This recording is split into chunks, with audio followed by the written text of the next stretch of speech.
Good evening. Tonight we begin with something small and ordinary. A single leaf, the tobacco plant's quiet offering that would cross oceans and help forge an empire of addiction. Forget the glossy cigarette ads and smoky jazz club romance. The real history of tobacco is rougher, rooted in fields, shipping ledgers and hospital beds. The truth is, if you were born where tobacco ruled, you wouldn't come through unmarked. To live beneath its sway, honestly, meant long hours, mounting debts, and dependencies that could shadow families for generations. Take a second to like and subscribe if this is the kind of content you enjoy. And in the comments, share your location and the time where you are. I love seeing how far and wide our community reaches. Silence your notifications, take a deep breath, and let's begin. Long before the first European keel cut a channel through the Atlantic, tobacco lived as a family of plants with many faces, quietly selected and shaped by hands and mouths across 2 continents.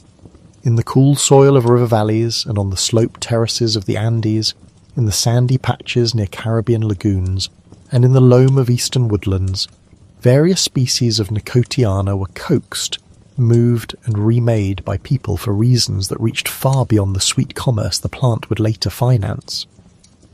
The story of tobacco begins not as an accident of commerce, but as a series of domestic intimacies. Seed saved from good plants, seedlings guarded in shaded beds, leaves tested for burn and scent, and smoke watched as prayer. Archaeology has been patient with this work. Pottery from Mesoamerica and the Andes, when subjected to chemical analysis, has returned traces of nicotine and related alkaloids, placing human use of tobacco deep into the pre-Columbian past. Clay pipes and carved effigies show mouths poised to blow smoke. Glyphs and painted scenes in Maya codices and mural fragments allow us to see smoke curling up like a ladder between the human and the divine. Those faint chemical footprints and enduring images tell us that tobacco was not a mere snack or flavouring. It was a medium, a volatile, portable, fragrant conduit by which petitions, bargains and protections were transmitted to ancestors, spirits and invisible powers. Across the vast patchwork of indigenous cultures, the plant assumed particular shapes and meanings. The Arawak and Taino peoples of the Caribbean rolled leaves into tubes and inhaled the smoke, a sight that would startle late 15th century sailors. In the large riverine societies of the Amazon and Orinoco, powdered tobacco snuffs, sometimes blended with ashes and other botanical medicines, were administered by shamans for diagnosis, protection or vision work. They were instruments of healing, not mere intoxicants. Among the peoples of the eastern woodlands of North America, tobacco was tightly woven into social life. Tended in household gardens, apportioned in small ceremonial bundles, offered as a mark of respect when visiting, used to seal marriage agreements, and set upon altars during rites of condolence. The Haudenosaunee, for instance, treated tobacco as a gift to be presented during the condolence and opening ceremonies that regulated political life. Tobacco meant diplomacy and promise, it carried words. Cultivation practices reflected those meanings. Tobacco was rarely planted as a forest-clearing monoculture in its earliest human contexts. Rather, it existed in domestic plots and garden niches. Seedbeds were carefully tended, young plants hardened, and leaves harvested by hand at chosen moments of ripeness. Different peoples favoured different species and selected for distinct attributes. Some liked thin, hot leaves that burned quickly and bright. Others prized broad, oily leaves for slow burning or for pulverization into snuffs. The ancestors of the commercially dominant Nicotiana tabacum seem to have been shaped in coastal and Andean horticultural networks, while varieties such as Nicotiana rustica and local wild species were domesticates and semi-domesticates used across North America. Hands kept knowledge about shade, soil amendment with ash or animal manure, timing of harvest, and the dull, necessary art of drying and curing leaves so that they stored and smoked properly. There was skill in drying, hung in rafters, sometimes smoked slowly in special huts, sometimes laid upon racks in the sun, so that when the leaf finally needed to be burned in a bowl or rolled into a tube, It behaved exactly as the ritual required, and rituals it had. In the Great Plains and the upper Mississippi Valley, the pipe was a social instrument, clay, stone, or wooden stem, its bowl carved with markers of lineage, its smoke a currency in speeches.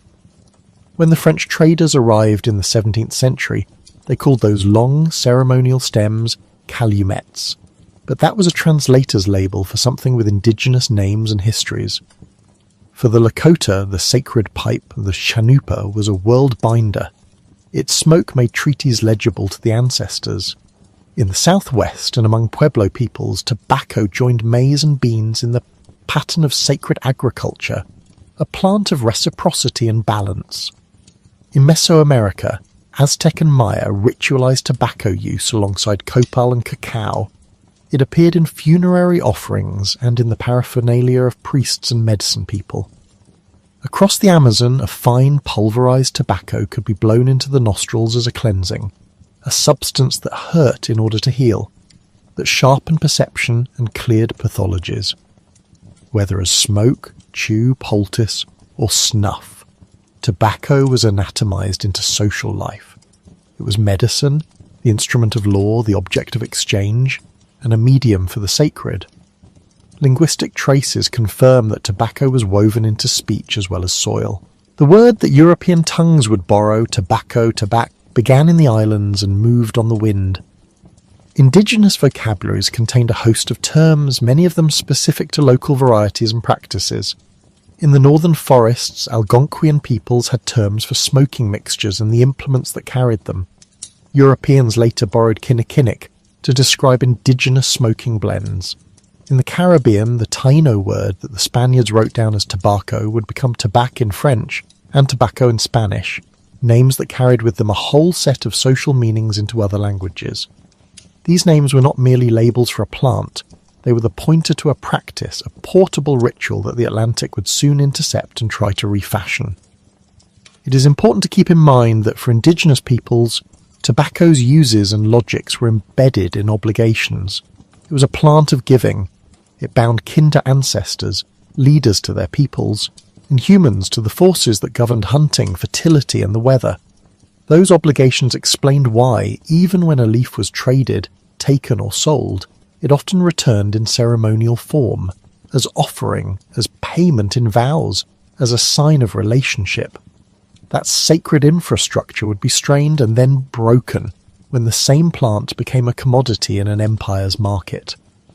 When European sailors put down anchor in the Caribbean in 1492, they saw first the plant's outward practice, men wrapping leaves and sending smoke into the air, women tucking cured leaves in bundles, the smell of burnt green. Columbus and his men wrote about men with a pipe or rolled leaf in their hand, and about smoke rising in the settlements they visited on Hispaniola and Cuba. That small, fragrant observation was a hinge. Within a generation, the knowledge of tobacco, its ritual forms, its names, its uses, had been carried across the Atlantic by the crews of Spanish caravels, Portuguese caravels, and French ships. Sailors liked the plant. It was a portable stimulant in the cramped, often melancholy life at sea. Soldiers found it useful for nerves. Merchants glimpsed profit.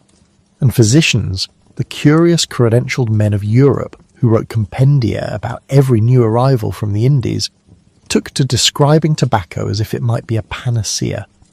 Spanish chroniclers such as Gonzalo Fernández de Oviedo wrote early and at length about the customs of the Caribbean and the mainland, and tobacco appears in his descriptions of native life. Bartolomé de las Casas, who spent decades among the indigenous peoples of Cuba and Hispaniola, described smoking and chewing as widespread practices with social meaning. Those writings travelled home in trunks and printed books, and in the pages of the 16th century the plant began to sit awkwardly between curiosity and cure. Nicolas Monardes, a Spanish physician in Seville, published in 1565 his now famous Historia Medicinal de las Cosas que se traen de nuestras Indias Occidentales, in which he championed several New World plants, among them tobacco, as remedies for a startling array of European ailments.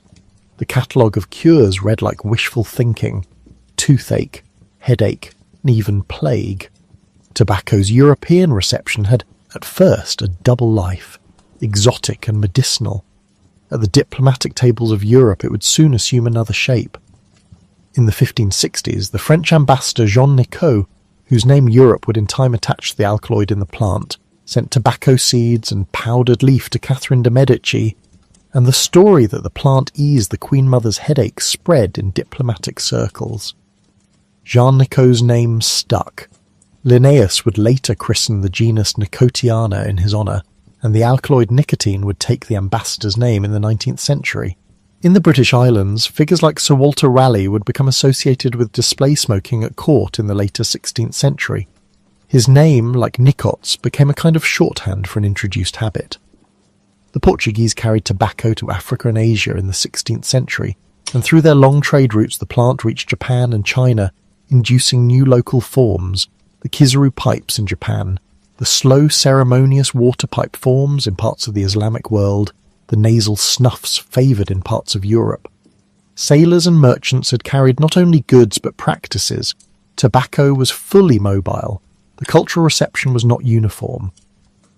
In the early 17th century, King James III of England, in his 1604 counterblast to tobacco, produced one of the first state-level moral panics attached to the plant. James condemned smoking as a custom loathsome to the eye, hateful to the nose, harmful to the brain, dangerous to the lungs, and he saw in its foreignness an affront. Yet laws and royal scolding could not staunch the plant's appeal. Snuffing and smoking became fashionable in Parisian salons in the 17th century. Snuff in particular reached the peak of aristocratic display with elaborate snuff boxes, some encrusted with enamel and jewels, while in England and the Dutch Republic pipes became a common sight of sociability, from coffee houses to the ship's deck. Tobacco was medicine, later a fashion, and increasingly a habit. The slow pivot from curiosity to cash began to harden in the early 17th century on the soil of colonisation. Jamestown, the English settlement established in 1607 on the James River, teetered for years between supply ship and starvation. Men died in numbers, women were scarce, yet in the dirt of Virginia a strain of tobacco proved promising. John Rolfe, an English colonist who began experimenting with the plant in 1612, is often credited with refining a sweeter, more palatable form of Nicotiana tabacum from seeds that likely came via Bermuda and the West Indies. By 1614, when Rolfe married Pocahontas, a marriage invested with symbolic reconciliation, Virginia's tobacco was already finding buyers in England. The tobacco that Rolfe and others cultivated tasted different from the coarser native varieties. It was milder, leafier, and aimed at European palates. It sold. The effect on colonial economics was immediate and structural. Tobacco became not merely a product to be packed into ship, but a currency of social and fiscal life. The Virginia Company and later colonial assemblies organised land grants and labour incentives around tobacco. The headright system, first credited to 1618, allocated 50 acres of land for each new settler financed to come to Virginia. The strategy was simple: populate, cultivate, export. Tobacco notes and receipts circulated. Planters would ship casks, called hogsheads, whose contents, heavy, fragrant and measured in pounds, were pledged to London merchants. Credit extended against future cargoes tied the planter to the factor in the port. Tobacco, quite literally, financed the colonial presence. This economic pivot rewrote great sweeps of social arrangement. Tobacco demanded land and labour in quantity. Where indigenous horticulture had worked with rotation and small plots, colonial tobacco tended toward acreage expansion and a logic of exhaustion. The plant is, in its way, insatiable of topsoil. It strips nutrients and demands fresh ground. The familiar pattern followed. Planters cleared forest, moved their beds, cut new fields. That movement displaced indigenous communities and sparked repeated conflict. The 1622 uprising led by Opechancanough, a leader of the Powhatan Confederacy, was in part a response to colonists' expansion and appropriation of land deeply tied to indigenous lifeways. The massacre of 1622 killed hundreds and forced the English to respond with military reprisals that remade the balance of power in the Chesapeake. Later attacks and counterattacks would mark a long period of dispossession and violence, each act folding back into the imperative for more land to plant more tobacco. Labour arrangements shifted too. Early tobacco fields relied heavily on indentured servants, English and Irish men and women who agreed to work for a term in exchange for passage and the promise of land or wages at the end of service. But the economics of tobacco pushed planters toward a different calculus. Indentured servitude produced a rotating, sometimes rebellious labour force, whose eventual acquisition of land could fuel unrest. Colonies faced recurrent labour shortages, and the Atlantic slave trade provided a more permanent answer for colonial elites. The first recorded Africans sold in Virginia arrived in 1619 at Point Comfort. Their legal status was complex and contested, but by mid-century the colonial regimes were hardening into race-based chattel slavery. Bacon's rebellion in 1676, a conflagration of landless freemen, indentured servants and enslaved people that attacked elites in Virginia, frightened the planter class into seeking a labour system that legally and firmly separated poor Europeans from enslaved Africans. The result was a systemic turn toward perpetual bondage that would bind tobacco wealth to human bondage. The commodity logic also introduced volatility. Tobacco was a stubbornly fickle market. In good seasons, planters produced more leaf than buyers could absorb. In bad seasons, crops failed and debt mounted. London merchants and colonial planters found themselves in a dance of supply and credit. Merchants provided cloth, tools and credit planters against future tobacco. When prices fell, planters defaulted, their lands were mortgaged and some lost everything.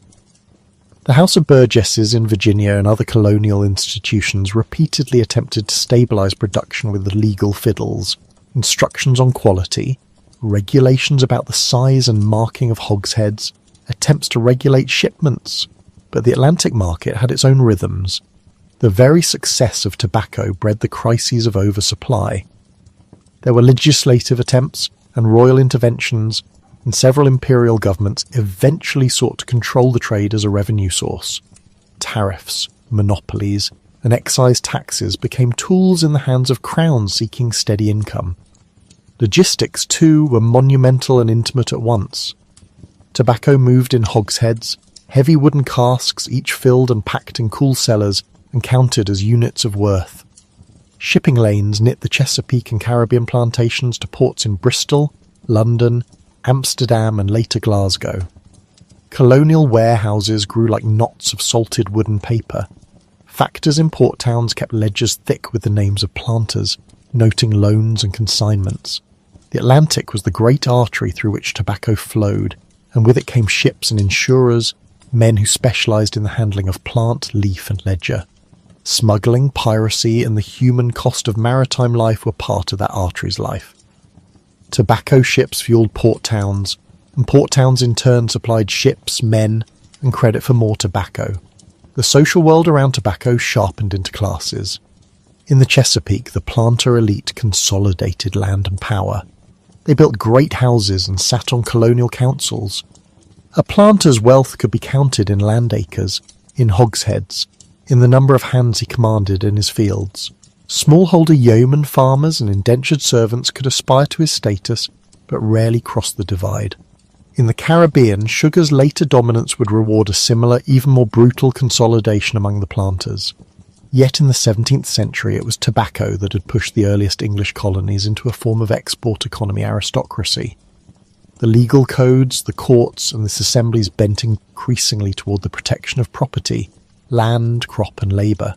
That protection took many forms. Colonial governments tried to limit planting in times of glut, to standardise containers and quality, to control export, and in some cases to levy excise. The metropoles watched for revenue. England's Navigation Acts of 1651 and later iterations sought to ensure that colonial commodities would benefit English shipping and merchants. Tobacco, among other cash crops, was to be funneled through English ports, taxed and re-exported. The Crown and merchant capital then exchanged privilege and protection. London's tobacco merchants took on considerable risk in financing shipments and storage. Their fortunes rose and fell with colonial yields. The merchant houses became a new kind of power, able to shape colonial policy by controlling credit lines and determining which planters lived and which were foreclosed. There were environmental consequences too that arrive slowly in the story, but are no less real for their gradualness. Tobacco's appetite impoverished fields. Its monocultural cultivation exhausted soils and pushed settler colonists into repeated land grabs. Forests that had once been mosaics of living and hunted productivity were cleared in long seams. That clearing intensified conflicts, not only with indigenous people, but with climate and pestilence. Fields heavy with single crops are more vulnerable to blight. The social consequences reverberated. When food crops were displaced by tobacco plots, colonies grew dependent on imported staples, their food security reduced while their export capacity increased. That paradox, the hungry colony profiting in pounds of leaf for a distant market, became a recurring motif in colonial life. Even as tobacco enriched a certain class of planter and a swathe of merchants, its cultural footprint was everywhere. In England, Wales, the Low Countries and France, pipes and snuffs crossed social lines in curious ways. They were both the instrument of aristocratic display and the cheap habit of the poor. In the ports, sailors traded in leaf and in stories. In salon and shop, the plant's uses were reinterpreted to fit European anxieties and tastes. The same plant that elders used to seal a treaty in the Americas sat on the dressing table in Paris as powder in a gilded box. That double life, sacred and secular, would only deepen the plant's hold over the Atlantic. The economic tapestry was laced with paradox. A plant cultivated, selected, and cherished for millennia in indigenous contexts became a commodity whose circulation metastasized imperial ambitions. Tobacco financed colonization and fed the merchant networks that underwrote further expansion. It exerted pull. Political power sought revenue in its trade. Planters sought profit in its cultivation. Workers became entangled in the coerced labour systems that the demand for leaf required. The very properties that made tobacco a good ritual medium, transportability, storability, a strong, rapid effect on the senses, made it an excellent commodity. Little else travels so well. And there was irony in that portability. A plant that indigenous peoples had cultivated as a vehicle for prayer was folded into merchant ledgers and the machinery of empire. A plant that had mediated reciprocal obligations became a standardized unit of currency with weight and price. The transformation was swift and sometimes brutal. Within 2 centuries of Columbus's first sighting, tobacco had travelled to every ocean, had been taken up by merchants and kings, had been taxed and praised and decried, and had helped to underwrite colonies that reshaped continents. If there is a darker note to be sounded here, it is this. Tobacco's commodification created patterns that outlived individual actors and outgrew original intentions. The plant's capacity to produce habitual use, to be both desired and necessary, knit itself into a web with profit and coercion. The call for more land, for more labour, for more leaves, produced a momentum in which social meaning was crowded out by exchange value. Sacred smoke turned to shipboard cargo, ceremonial bundles to hogsheads. Empires do not fall into place by design alone. They accrete around habits that become markets and around markets that find political protection and then legal form. Tobacco was neither the only commodity nor the first to perform this function, but its particular chemistry and the texture of its international appeal made it uniquely effective in forging an oceanic economy. The patient work of indigenous cultivators, the early curiosity of explorers, the surgeons' pens that wrote tobacco into pharmacopoeias, the merchant ledgers in port cities, and the labour system that forced human hands into the soil, all these strands braided together to produce an economy both intricate and inexorable. Men like John Rolfe and Jean Nicot appear as nodes in this braid, easily named in the human urge to find personalities and structural changes. Yet the fuller truth is a longer weave. Seeds that indigenous people had kept and traded for generations were picked up and pressed into new patterns. Ships carried them across the world and markets bent toward them. Laws and taxes followed, and social orders rearranged themselves around the plant's production and exchange. There is a slowness to that rearrangement, and that slowness has a restless quality. The plant that once made a village's prayers audible to its ancestors became a commodity that made empires audible to one another in ledgers and treaties. The ritual uses that taught people how to use tobacco were overwhelmed by the mass patterns of demand. Markets and states coalesced to harvest not only the leaf, but human labour and soil, until the cultivation of a single plant touched nearly every axis of early modern Atlantic life. Politics, warfare, labour, law and culture. A humble leaf had become a lever, and so, as the 17th century unfolded, tobacco was no longer merely an Amerindian plant with many ceremonial roles. It was an engine of transatlantic exchange, a standard by which wages and taxes could be measured, a commodity around which men fought for land and labour and credit. The early tobacco economy would set patterns that other crops, sugar, cotton, coffee, would later intensify. But tobacco's first chapters are revealing. They show how one plant, moved from domestic garden to oceanic cargo, could help order the political economy of an entire hemisphere.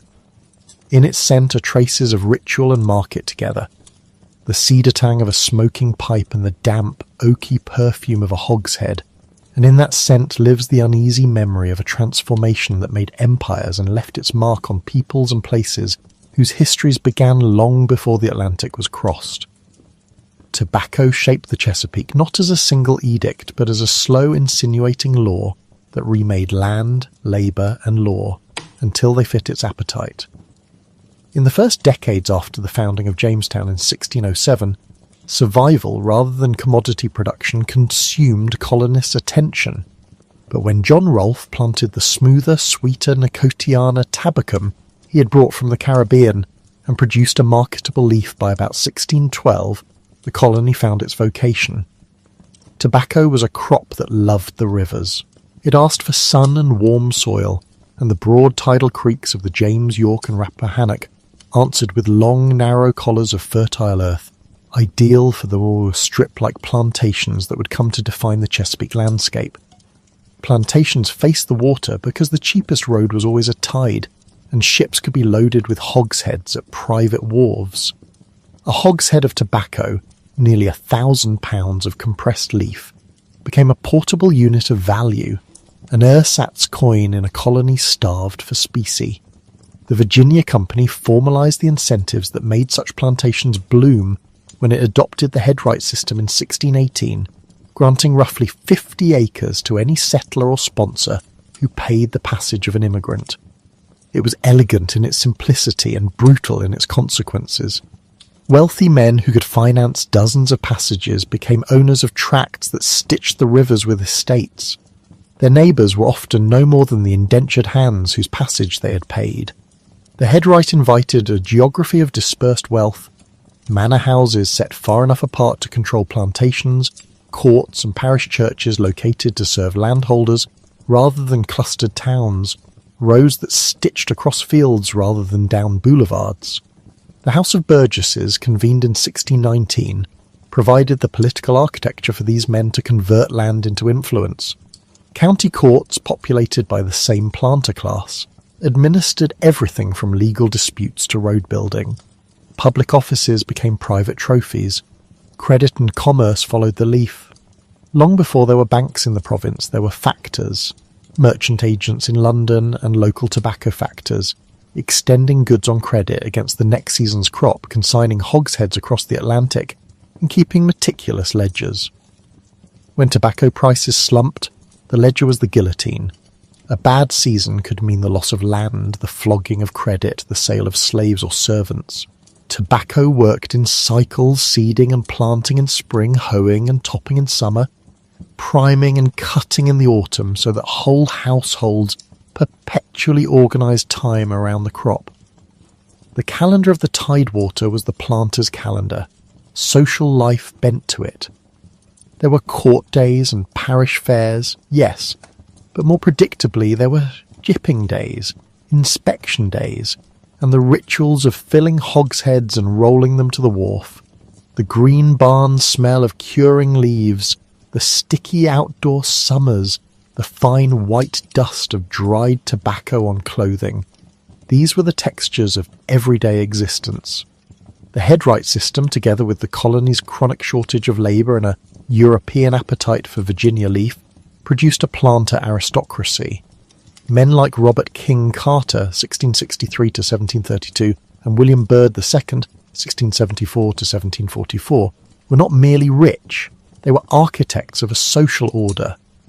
Carter amassed thousands of acres, controlled hundreds of labourers, sat in the council and in the House of Burgesses, and lent money at interest. Byrd kept meticulous diaries and letters that show how plantation culture produced tastes, house plans, genteel politeness, a mania for English books and portraits, crafted to look like the old world's refinement while resting on a new world's toil.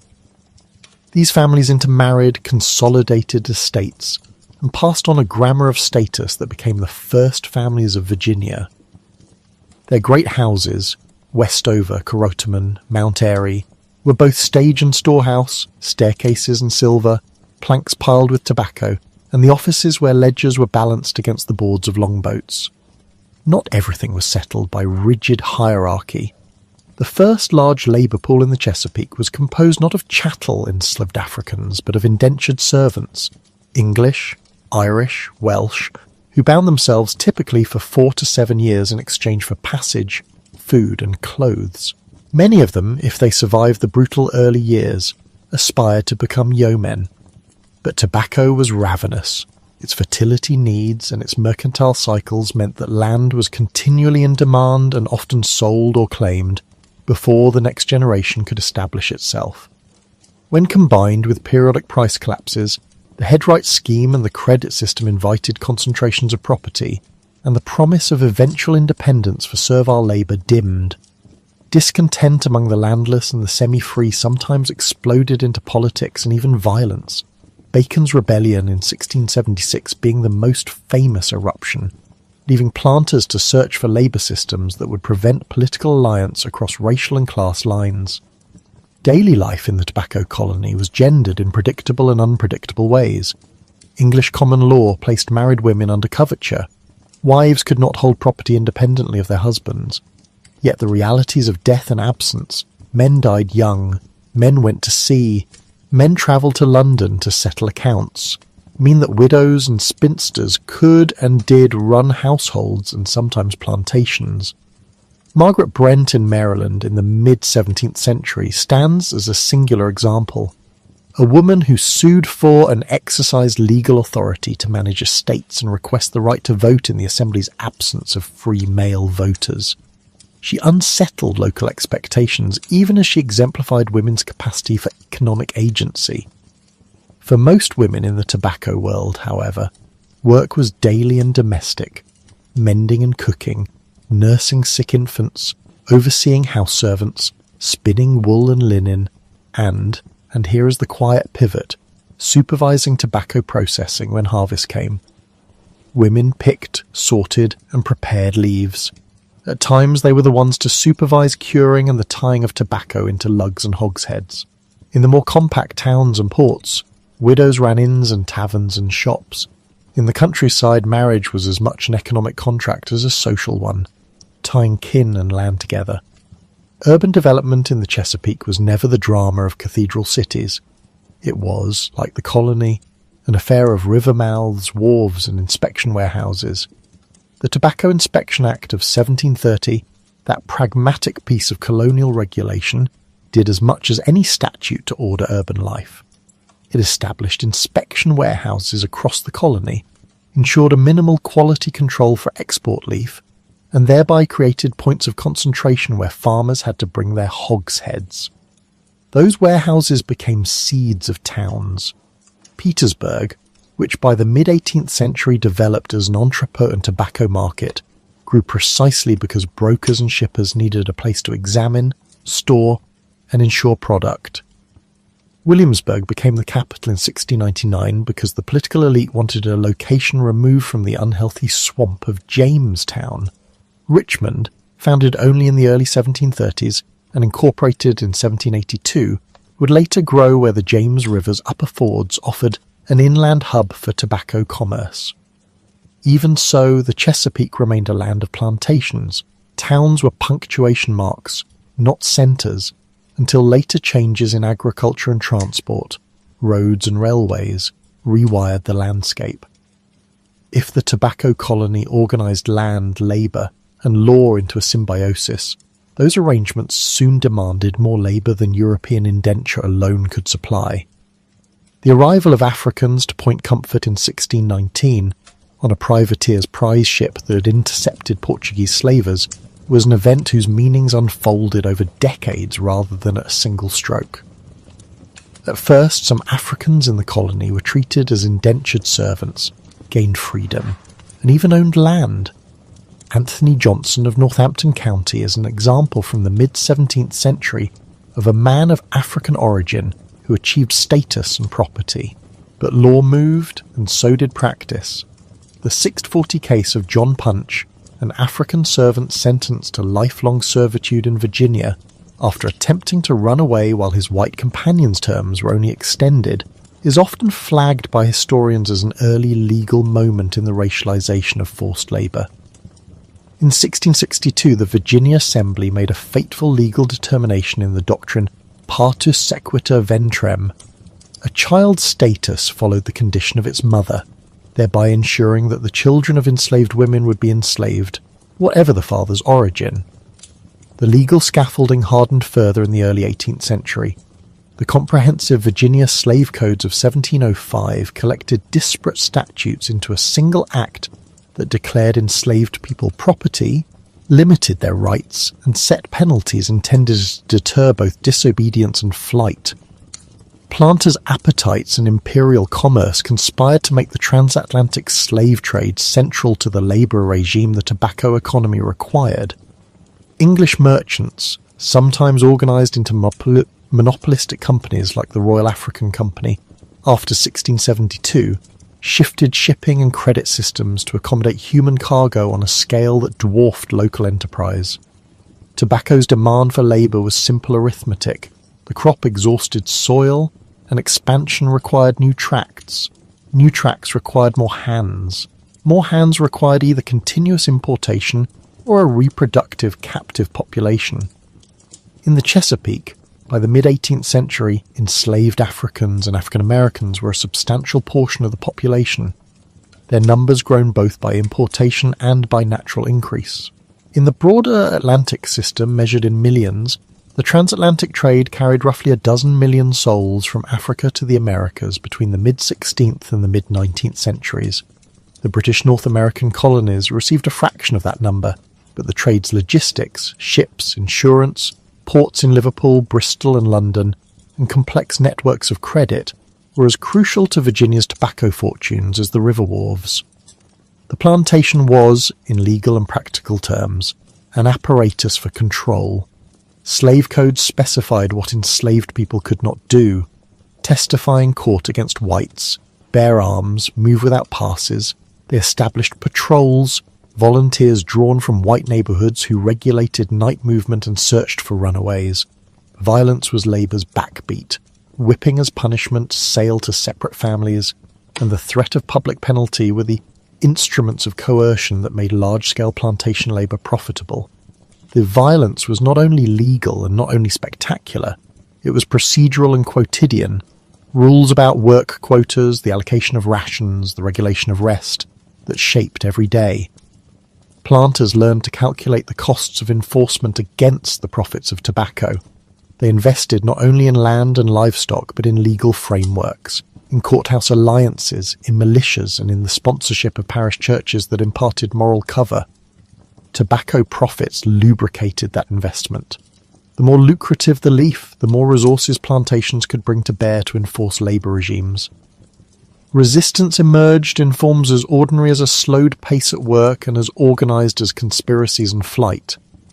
Enslaved people resisted through small acts that cumulatively eroded the system, breaking tools, working slowly, preserving cultural practices, stealing food and asserting kinship bonds through clandestine marriage rites and naming. They also fled. The existence of Spanish Florida as a refuge, Spanish policy in the 18th century often welcomed fugitive slaves in return for military service, meant that escape led to a map of sanctuary for those few who could make it. Maroon communities, hidden settlements in swamps and forests dotted the southern landscape. Larger rebellions, Stone Lono in 1739 in South Carolina, which shook planters and provoked still harsher laws, reminded the ruling class of the constant danger inherent in the system. In Virginia, later episodes such as Gabriel Prosser's planned uprising in 1800 near Richmond and Nat Turner's revolt in Southampton County in 1831 were grim testament to the fact that the master's profit rested on a brittle edifice. Each riot and each conspiracy produced a new set of laws, fewer permissions for manumission, and often harsher policing.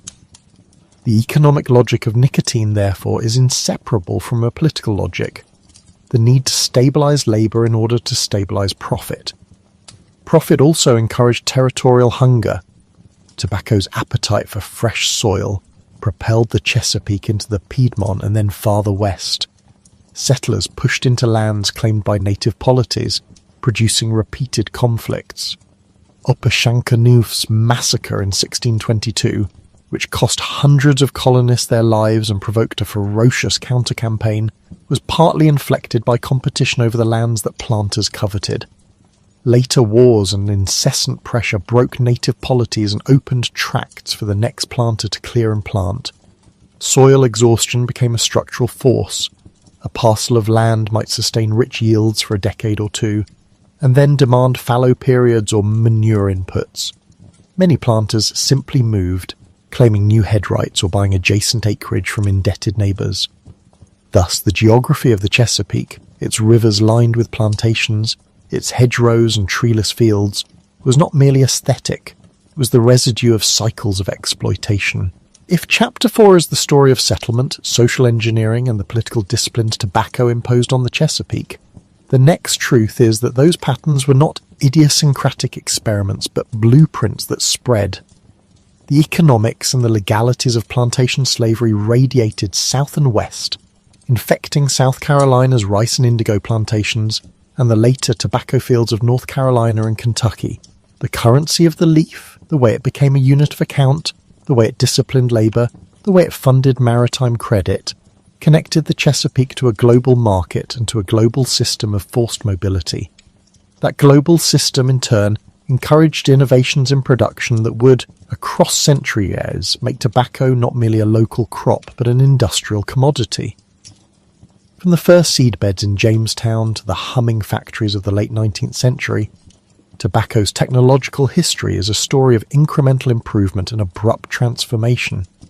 Early Chesapeake planters learnt the basics of seedbed transplantation, sowing in sheltered beds, harrowing the fields, transposing seedlings, and watching for pests. They learnt the art of cutting, priming leaves gradually down the stalk, and of curing in barns where leaves were hung from poles to dry slowly. Curing is itself a craft. In the smoking houses and barns of the 17th and 18th centuries, tobacco was stripped down to its essential smell, a sweet green vegetal tang that in damp weather could rise like incense along a riverbank. Leaves dried unevenly, barn designs varied. Some farmers cured with gentle fires, others with heated fours that kept the smoke out of the barn while warming the air. Those differences mattered. They produced distinct flavours and colours that buyers learned to prize. Regional specialisations emerged from these technical varieties. Virginia and Maryland developed strains and curing methods that produced a fragrant, light-leaf tobacco suitable for pipe and snuff. Further west and south, other types, air-cured burleys in places like Kentucky and Tennessee, came to be favoured for their mildness when blended into cigarettes. In the 19th century, the bright leaf, or flue-cured process, pioneered in parts of North Carolina, produced a fine yellow leaf prized for the nascent cigarette market. The bright leaf's discovery has a folklore quality, stories of accidental burns and experimental barns, but its essential consequence was to create a mild leaf with higher sugar content and a colour that sold well in international markets. This was not simply taste, it was an enabling technology for industrial cigarette production. Processing moved too, stripping leaves from stalks, sorting them by grade, lugs and cutters and leaf and wrappers, required hands that could tell texture by touch and see colour by shade. In the early factories and workshops, women and children often did the delicate work of stripping, grading and tying. Cigar rolling, once a specialised craft centred in Cuba and later in immigrant neighbourhoods of New York and Tampa, required skilled rollers who could assemble filler, binder and wrapper into a uniform cylinder. Those rollers became the backbone of an artisanal industry in the 19th century. Skilled, unionised in some places, and intensely proud of their ability. The cigar's prestige, both as a product and as a social symbol, rested on hand skill, but industry favours reproducibility, and by the late 19th century the mechanisation of cigarette production overturned artisanal dominance. The Bonsack machine, patented in the early 1880s by James A. Bonsack, changed the arithmetic of manufacture. Where a hand roller might fashion a few dozen cigarettes in an hour, the machine could produce hundreds. The machine demanded leaf that was more uniform, a processing regime that could feed a continuous assembly line, and capital that could buy and maintain the new apparatus. James Buchanan, Duke and others saw the calculation. Mechanised production plus mass advertising plus organised distribution meant market dominance. The American Tobacco Company consolidated and centralised manufacturing and shipping, using the Bonsack machine and aggressive pricing to monopolise much of the American market until antitrust intervention at the beginning of the 20th century. Mechanisation had human consequences. Where hand rolling had been a source of skilled employment for immigrants, particularly in cities like New York and Tampa, machines de-skilled much of the work and shifted it into factories where women and children did repetitive tasks, under supervisors, for wages that sustained families but rarely offered independence. The gender map of labour shifted again. Women who had been central to curing and sorting in the field found employment as wrappers, packers, and machine tenders. Men moved from manual field work to heavy machine operation, oversight and management. In wartime economies and in periods of boom, factories swallowed up migrants from rural zones and from abroad, creating the dense urban quarters where tobacco's final transformation into a consumable product took place. The science of tobacco matured alongside the machines. Blending became an art of chemistry. Manufacturers learned how to combine Virginia leaf with burley and oriental tobaccos to manage nicotine, flavour and burn. They used fermentation and sweating, controlled heating and microbial action to mellow leaf and develop the taste consumers preferred. Casing, the practice of adding sweeteners and aromas during processing, became commonplace in the late 19th and early 20th centuries, making mass-produced cigarettes taste consistent across time and place. These were not mere tinkerings. They were systems engineering. The leaf, the cure, the cut, the blend, the paper, the filter, all optimised together to produce a product that could be made, marketed, and consumed in enormous quantities. Across the arc from colonial barns to mechanised factories, tobacco production remained a logistics problem. Seedbeds required timing. Harvests required an army of hands in a concentrated few weeks. Barns required ventilation calculations and wood fuel. Warehouses required inspection regimes and insurance. Ships required packing standards and stowage techniques that maximise space while minimising moisture. Every technological fix, improved ploughs, better fertilisers, curing innovations, stripping devices, rolling machines, was a solution to a bottleneck in the chain from seed to smoke. Each solution in turn reshaped who profited and who toiled. Mechanisation favoured capital. Curing innovations favoured regions that could adapt soil and weather. Blending and branding favoured companies that could afford national advertising and distribution. If one returns from the mechanized factory and the cigarette pack to the plantations where tobacco first made its mark, the through line is clear. A plant with a peculiar taste for sun and a willingness to turn soil into commerce reorganized a society.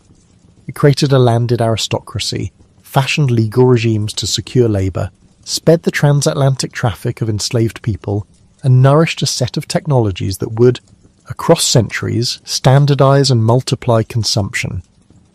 The same crop that filled the wharves of Jamestown with hogsheads and turned riverbanks into long green folds later moved into the folds of industrial capitalism and global advertising. The smell changed, from wet green leaves to the dry perfumed smoke of a cigar to the filtered, chemically blended cigarette, but the architecture beneath remained. A supply chain built on extraction, a market built on demand, and a political economy that organised law and violence to keep the gears turning. In the quiet of that continuity one sees particulars: the ledger book of a Virginia factor in London, the map of a headright claim, the plank of a river wharf, the barns where leaves hung like mobiles, the warehouses that birthed towns, the statutes that declared people property, the machines that cranked out 1,000 cigarettes while a clerk checked coupons and an ad man wrote copy promising vigour and elegance. Material change had human consequences. It rearranged who had access to land, who had access to markets, and who could hope for autonomy. The bright barns of North Carolina and the dim warehouses of Liverpool were both nodes in a network that rewarded scale and punished dissent. It is a story of ingenuity and of calculation, of seeds and seamstress, of law and ledger and lash. If there is an irony here, it is quiet and persistent. A plant that colonists first cultivated to survive in an indifferent environment later made survival subordinate to profit. The same leaf that once functioned as currency became in the modern age a branded product whose appeal led to public health crises the early planters could not have imagined. The very technologies that made tobacco so transportable and so uniform also made it ubiquitous. Mechanization turned artisans into machine minders. Processing chemistry turned rustic aromas into standardized flavors. Shipping networks turned a local crop into global commodity. The planter who measured his wealth in hogsheads might have laughed if told that his descendant industry would later be measured in packets sold by the millions, each bearing a warning label and a tariff. Beneath the slow, serene surfaces of barns and ledger books, however, are the relentless mechanics of expansion. Soil exhausted, fields cleared, markets opened, people bought and sold, laws written and rewritten to guarantee the chain. Tobacco did not merely make money. It made a social order that could be defended in courts, protected by militias, and reproduced by marriage and inheritance. Technologies of production, seedbeds, barns, curing, rolling, and mechanized cigarette lines were the means by which that order sustained itself and grew. They were technical answers to a political question: how to render labour reliable, predictable, and profitable at scale. And so the Chesapeake's early experiments with the plant unfolded into an empire of techniques, of markets, and of rules. Men and women, in their disparate roles, turned seed into cash crop, and in doing so built institutions that lasted longer than any single institution was meant to. The rivers still move, and the barns have become museums in some places, warehouses in others. The machines hum in factories that are now often distant from the places where tobacco was first grown. Yet the imprint remains, a plant that demanded much and repaid some, that reconfigured geography, fostered new legal orders, and birthed technologies that standardized pleasure and profit across centuries. It is a long, patient, and at times terrible history, one in which horticulture and human governance meet and make a world that is, for better and worse, recognizable today. The plant that had been coaxed, harvested and puffed on the banks of rivers in the Americas moved outward like a slow, unmistakable tide, carried in the pockets and holds of sailors, in the diplomatic gifts of envoys, and in the bargain bundles of merchants who threaded the oceans from Seville to Surat, from Lisbon to Nagasaki. By the middle years of the 16th century, tobacco, already christened Nicotiana by a French ambassador who sent seeds to Catherine de' Medici in the 1560s, and gave his name to the plant's most notorious alkaloid, had ceased to be merely a curiosity and had begun to become a commodity with uses as pliable as the leaves themselves. The Portuguese, who were the first Europeans to establish longshore bases in West Africa and Asia, became the first to scatter tobacco widely beyond Europe. Their trade at sea smuggled seeds into Goa and Macau, and from there the plant insinuated itself into new soils and new rituals. When the Japanese first met Portuguese sailors at Tanegashima in 1543, they also met tobacco. Within a century, the small metal kizaru pipe sat as comfortably in the pockets of townsfolk as did the sword at the hip of the samurai. Europe's empires were not merely moving a plant from A to B, they were creating channels by which an entire range of economies and cultures could be reconfigured. The Dutch East India Company, the English and French trading houses, the Spanish mercantile networks, and later the British Empire's seaborne arteries carried leaf, knowledge and practice to regions where tobacco was grafted onto local habits. In West Africa, Portuguese and later Dutch traders introduced smoking and chewing, and African merchants in turn adapted tobacco into their own social universes. It was exchanged in coastal markets, used in oath-making and payment, and became an ingredient in mixtures localized to taste and ritual. In coastal Benin or Sierra Leone, a pinch might be chewed in the company of cola. In Luanda, by the middle of the 17th century, tobacco had become an article of both trade and local consumption. It provided a small portable currency in transactions that bridged Atlantic and African shores, and grimly, it bound the fate of the plant to the fate of the human cargo crossing the same routes. Asia received tobacco in multiple modes and at multiple speeds. In India, the plant arrived first with Portuguese ships, but it was in the Mughal courts and later in the bazaars of Delhi and the teeming towns of the Deccan that tobacco found architectural expression. The hookah, or nargil, a water pipe that filtered smoke through a bowl and water, became a sign of refinement in many households and an engine of social life in coffee houses and courtyards. The origins of the hookah are diffuse. Persianate artisans and Indian physicians experimented with forms in the 16th and 17th centuries, but the apparatus quickly travelled the Persianate world, through Ottoman sipping rooms and into the salons of Istanbul, where the slow, bubbling sound of water in a nargile bowl and the sweet fragrance of spiced tobacco came to mark leisurely conversation, business negotiations, and the passing of political gossip. The Ottoman court, flirtatious with modernity and anxious about its subjects, alternately embraced and banned the plant. Sultan Murad IV of the 17th century famously outlawed tobacco and coffee at various points, with punishments as dramatic as they were performative. Yet those bans rarely extinguished the practice. The state often preferred the stability of regulation and revenue to the moralistic impulse to prohibit. China received tobacco through ships and by the curious diplomacy of trade in port cities. By the late 16th and 17th centuries, snuff, powdered tobacco mixed with fragrances, had become a luxury object among the Qing elite. Snuff bottles, carved from jade, agate and glass, were collected and exchanged precisely as one might exchange jewels. They carried art and status as much as a pinch of pulverized leaf. By contrast, among peasants and labourers in the countryside, smoking and chewing developed differently, reflecting local plants and palates. Sun-cured leaves for chewing, hand-rolled cigarettes in some districts, pipes in others. Japan's Kizaru culture linked smoking to pilgrimage and to the practice of ritualized rest in tea houses, and its Tokugawa shogunate found itself needing to tax and regulate the new habit in order to finance itself. Southeast Asia absorbed tobacco into pre-existing assemblages of taste.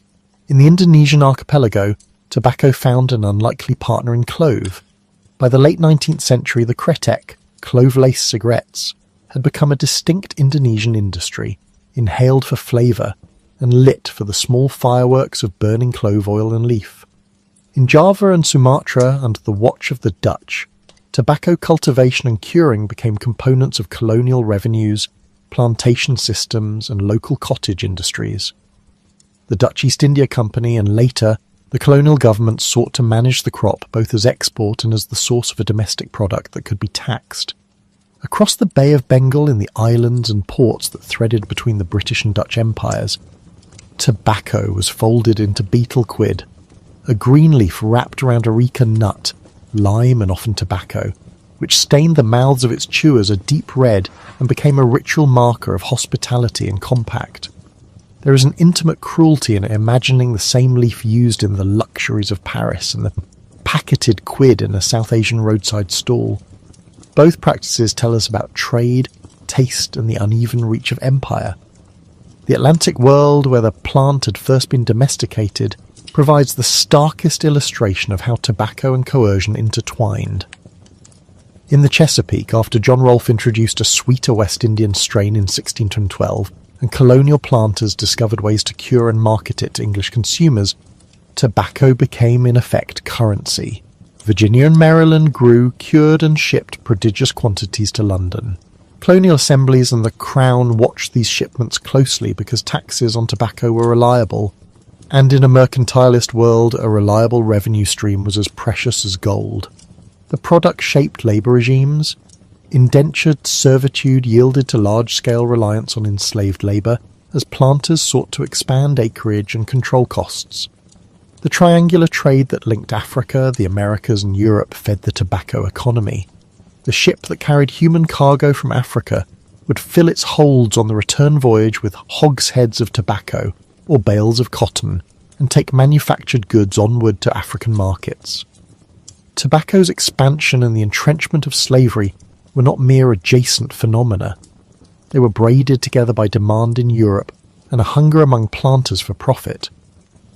Spain and its Cuban domains produced a different narrative. In Cuba, by the 18th and especially the 19th centuries, regionally specific leaves, those from Vuelta Abajo in the Pinar del Rio province, acquired reputations that would underpin an industry of cigars whose consumers were less interested in nicotine than in flavour and ritual. The cigar crafted by Cuban rollers became a luxury good whose supply chains reached Paris and New York, and Cuban tobacco, cured in particular ways and rolled by artisans, was a point of national and imperial pride. Imperial states from Madrid to London soon learned that controlled cultivation and state monopolies could be a stable basis of revenue.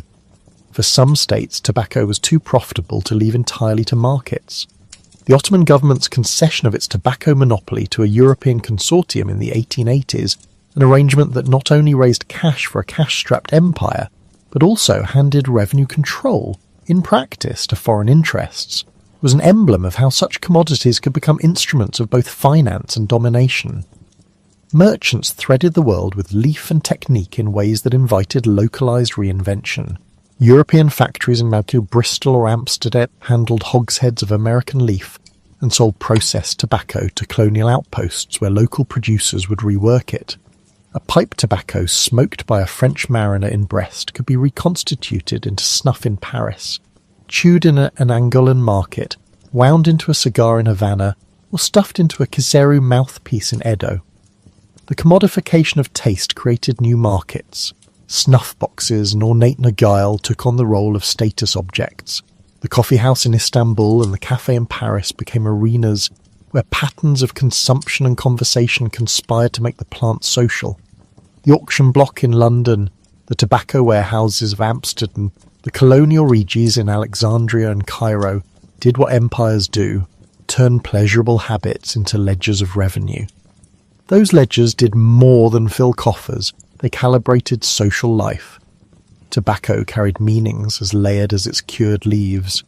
In the salons of early modern Europe, snuff-taking became aristocratic, a ritual of fine manners and a demonstration of global reach.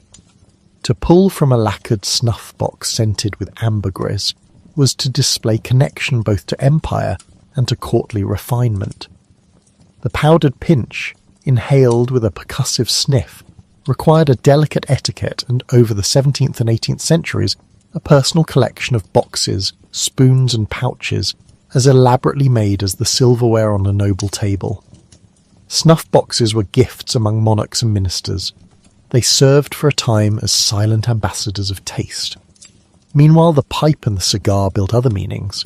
In coffee houses and gentlemen's clubs in London, White's and Brooks's among them, smoking rooms carved out spaces of male sociability where politics and wages, News and speculation, commerce and scandal were exchanged under a curl of smoke. The gentleman's cigar was a political prop as much as a gustatory preference.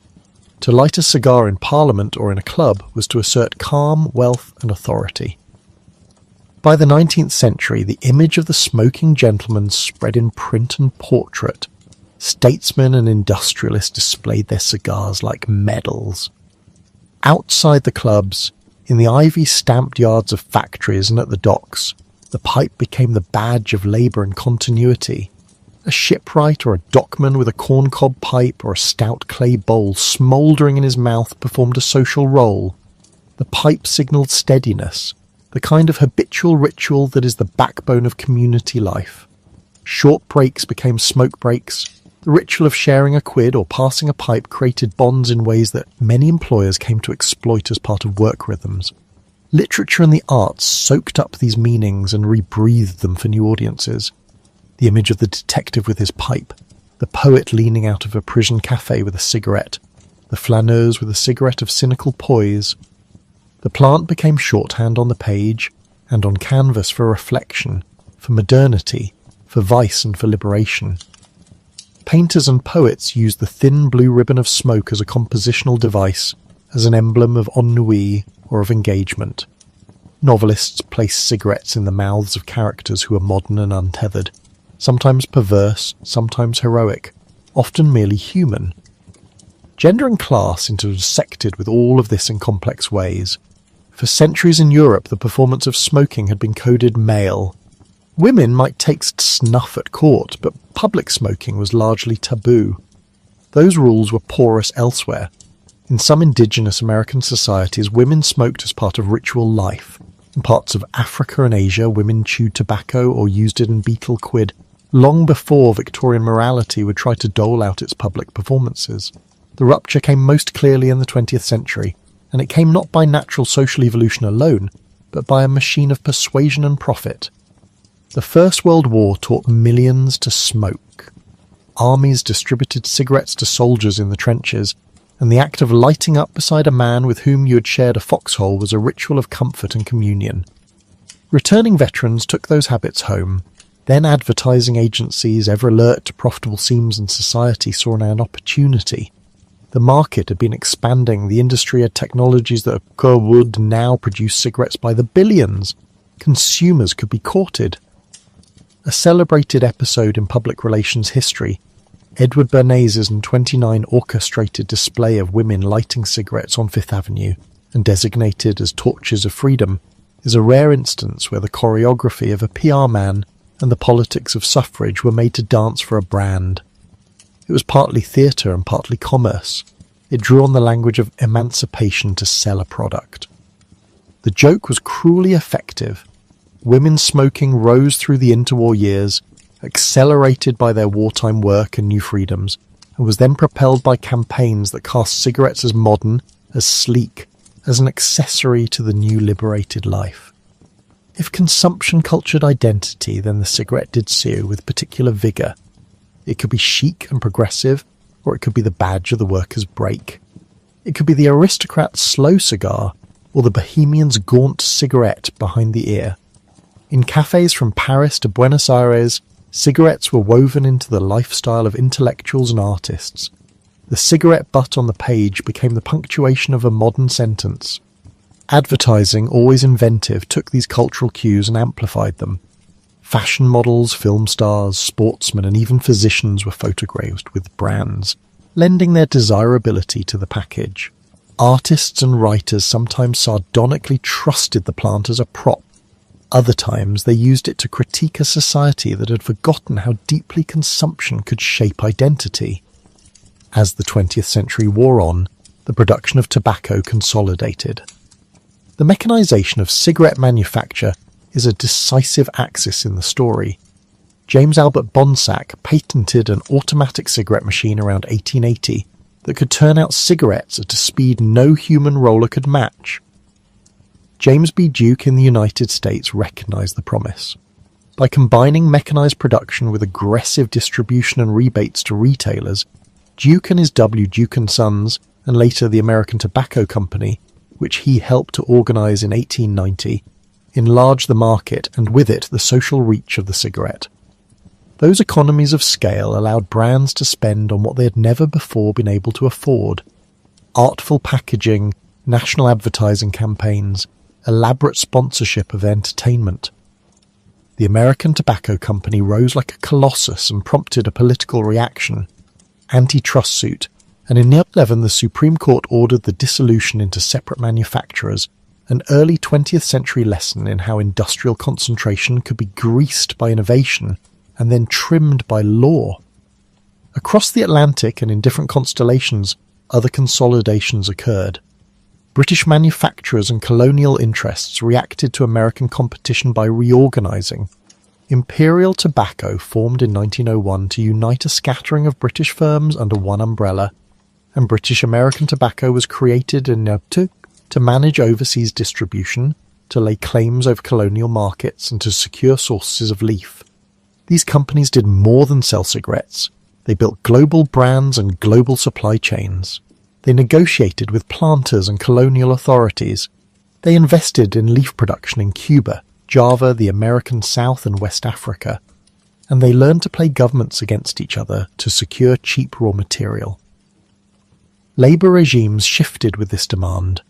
In many places, the need for cheap leaf fueled systems of peasant dependency, contract farming and exploitative tenancy, while in others the demand for particular qualities of tobacco, sun-cured, flue-cured, air-cured Virginia or Burley, structured entire agricultural regions. The language of branding moved from logotypes to myth. Packaging became shorthand for identity.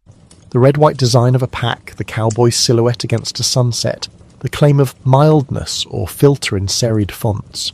These signifiers shaped not just preference but aspiration. The cigarette was a product that demanded not merely distribution but persuasion. Advertising agencies of Madison Avenue learned to tap into psychology, using celebrities and sponsorships as currency. Radio and then television gave advertisers new ears and eyes. The early decades of the 20th century saw cigarette companies underwriting radio shows and film premieres and embedding their imagery even in the uniforms of sports leagues. From the stage-managed Torches of Freedom Parade to the Marlboro Man astride a horse on the sun-baked plains in 1955, campaigns were crafted to convert desire into daily habit. That is the essential industrial logic. You create a product that can be made cheaply in enormous numbers. You create an identity around that product. You use that identity to make people want to buy it again and again. Sometimes companies leaned on the seeming authority of science and medicine to buttress their claims. In the first half of the 20th century, some advertisements carried endorsements of physicians and professionals, an odd confidence game between commerce and credibility. When epidemiology in the 1950s, most famously the studies by Richard Doll and Austin Bradford Hill in Britain, began to show strong associations between tobacco use and lung cancer, the industry did not so much disappear as mutate. Filter tips were introduced and promoted as if they were technologies of salvation. Light and low-tar descriptors crept into advertising and packaging as reassurance. Marketing layered itself atop engineering. Filters, blends and changes in curing and flue techniques could be presented as progress, while the methods of persuasion grew ever more sophisticated. As the century progressed, targeting became precise. Focus groups, market research and demographic segmentation allowed companies to tailor brands to communities. Menthol cigarettes, for example, came to be advertised heavily in African American neighborhoods, while youth-oriented styles and images sought to capture the vitality of a new generation. Sponsorship shifted from the radio program to NASCAR and Formula One, and later to music festivals and even cultural institutions. The reach was global. A British company could orchestrate campaigns in Latin America. A US company could buy radio time in Cairo. The promise of modernity that cigarettes sold, stylishness, relaxation, a private moment of rebellion, was not universal, but it was exportable, and the multinational firms were adept exporters. What the industry engineered was not only desire, but the conditions of habit. They calibrated blends, mixing Virginia bright leaf with Oriental and Burley tobaccos to achieve particular sensations of aroma, and throat kick. They introduced filters that were advertised as improvements, sometimes hiding the trade-offs that would later be revealed. In boardrooms and laboratories, there were calculations about draw resistance, paper porosities, and the exact proportions of leaf to binder. The cigarette had become an engineered consumer product whose features were designed to maximize repurchase. The corporations that rose around that logic amassed wealth, political influence, and ultimately public scrutiny. Advertising was the microscope through which culture focused on tobacco. It supplied models for masculinity and femininity, for cosmopolitan living, and for the everyday rituals of work breaks and after-dinner socializing. It straightened and retouched desires. And when scientific evidence began to make tobacco's costs visible, when epidemiology drew lines between habitual inhalation and disease, the same industry that had built markets used new rhetoric: personal choice, pleasure, and doubt. They sponsored research, funded think tanks, and in many cases belatedly initiated public health campaigns that looked less like contrition than like another form of impression management. The 20th century closed with tobacco companies embedded in the fabric of commerce in ways that made regulation both a public health necessity and a political struggle. Outside the boardrooms, the ordinary practices that bound people to the plant endured. Hookahs and coffee houses continued to be places of gossip and slow conversation. Snuff boxes remained heirlooms. Kretek smokers in Java kept their own rhythms. Workers leaned over factory sides to draw on a brief respite. The plant's diffusion had produced not merely markets but rituals, and those rituals were the true capital that brands learned to monetize. For empires, the plant had been a revenue stream. For merchants, it had been a product to be exchanged. For states, it had been a lever of finance and diplomacy. For people in their rooms and courtyards, it was often simply a comfort and an identity rolled in one. And so the story folds inward, from seed to empire, from auction hall to cafe, from peddler's pack to the marquee of a sporting event. Tobacco rewired global networks and local habits alike. It became a commodity that paid for wars and built fortunes, a sensibility that marked class and gender, and an industry that mastered the modern arts of persuasion. The plant's leaves carried more than nicotine.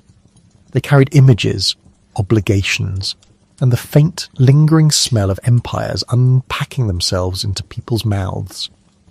As the 20th century gathered its last decades, the companies that had taught the world to smoke found themselves contested at every scale. Public health campaigns, litigation, and shifting norms began to reconfigure advertising spaces and sponsorships. Television and billboard restrictions closed avenues of imagery that had once seemed limitless. Marketing moved to subtler forms: promotion at points of sale, brand extensions, cultural sponsorships in places where the policy curtain had not yet fallen, and companies adapted. They learned once again that the business of tobacco was as much about reading the mood of a society as it was about curing leaves. They studied gender and class and new geographies of demand. As Western markets shrank under pressure, South and Southeast Asia and parts of Africa appeared as growth frontiers. In the silent economy between nation and corporation, tobacco remained a study in how a plant can be made into an apparatus of empire, how ritual and revenue can be braided into habit, and how persuasion can be industrialized. The arc had been global from the start. Seeds scattered by strangers grew into habits and industries that then reshaped people and places. Empires learned to tax and to monopolize. Merchants learned to package and to brand. Labourers learned to time their breaks by the mid-afternoon light. And societies learned to mark themselves with snuff boxes or Kretek smoke or cigarette packs, according to the image most profitable at that moment. It is a long, litany-like history, woven into the ordinary mannerisms of modern life, and what began as an American leaf grew, by craft and commerce, into an empire of consumption that the world still, quietly feels on its breath. The smell of cured leaf and the shimmer of brass on a nargal bowl, the red-stained cheek of a pan chewer, the embossed lid of a snuff box, the white rectangle slipped from a jacket pocket, These are the artifacts left in the wake of tobacco's global diffusion.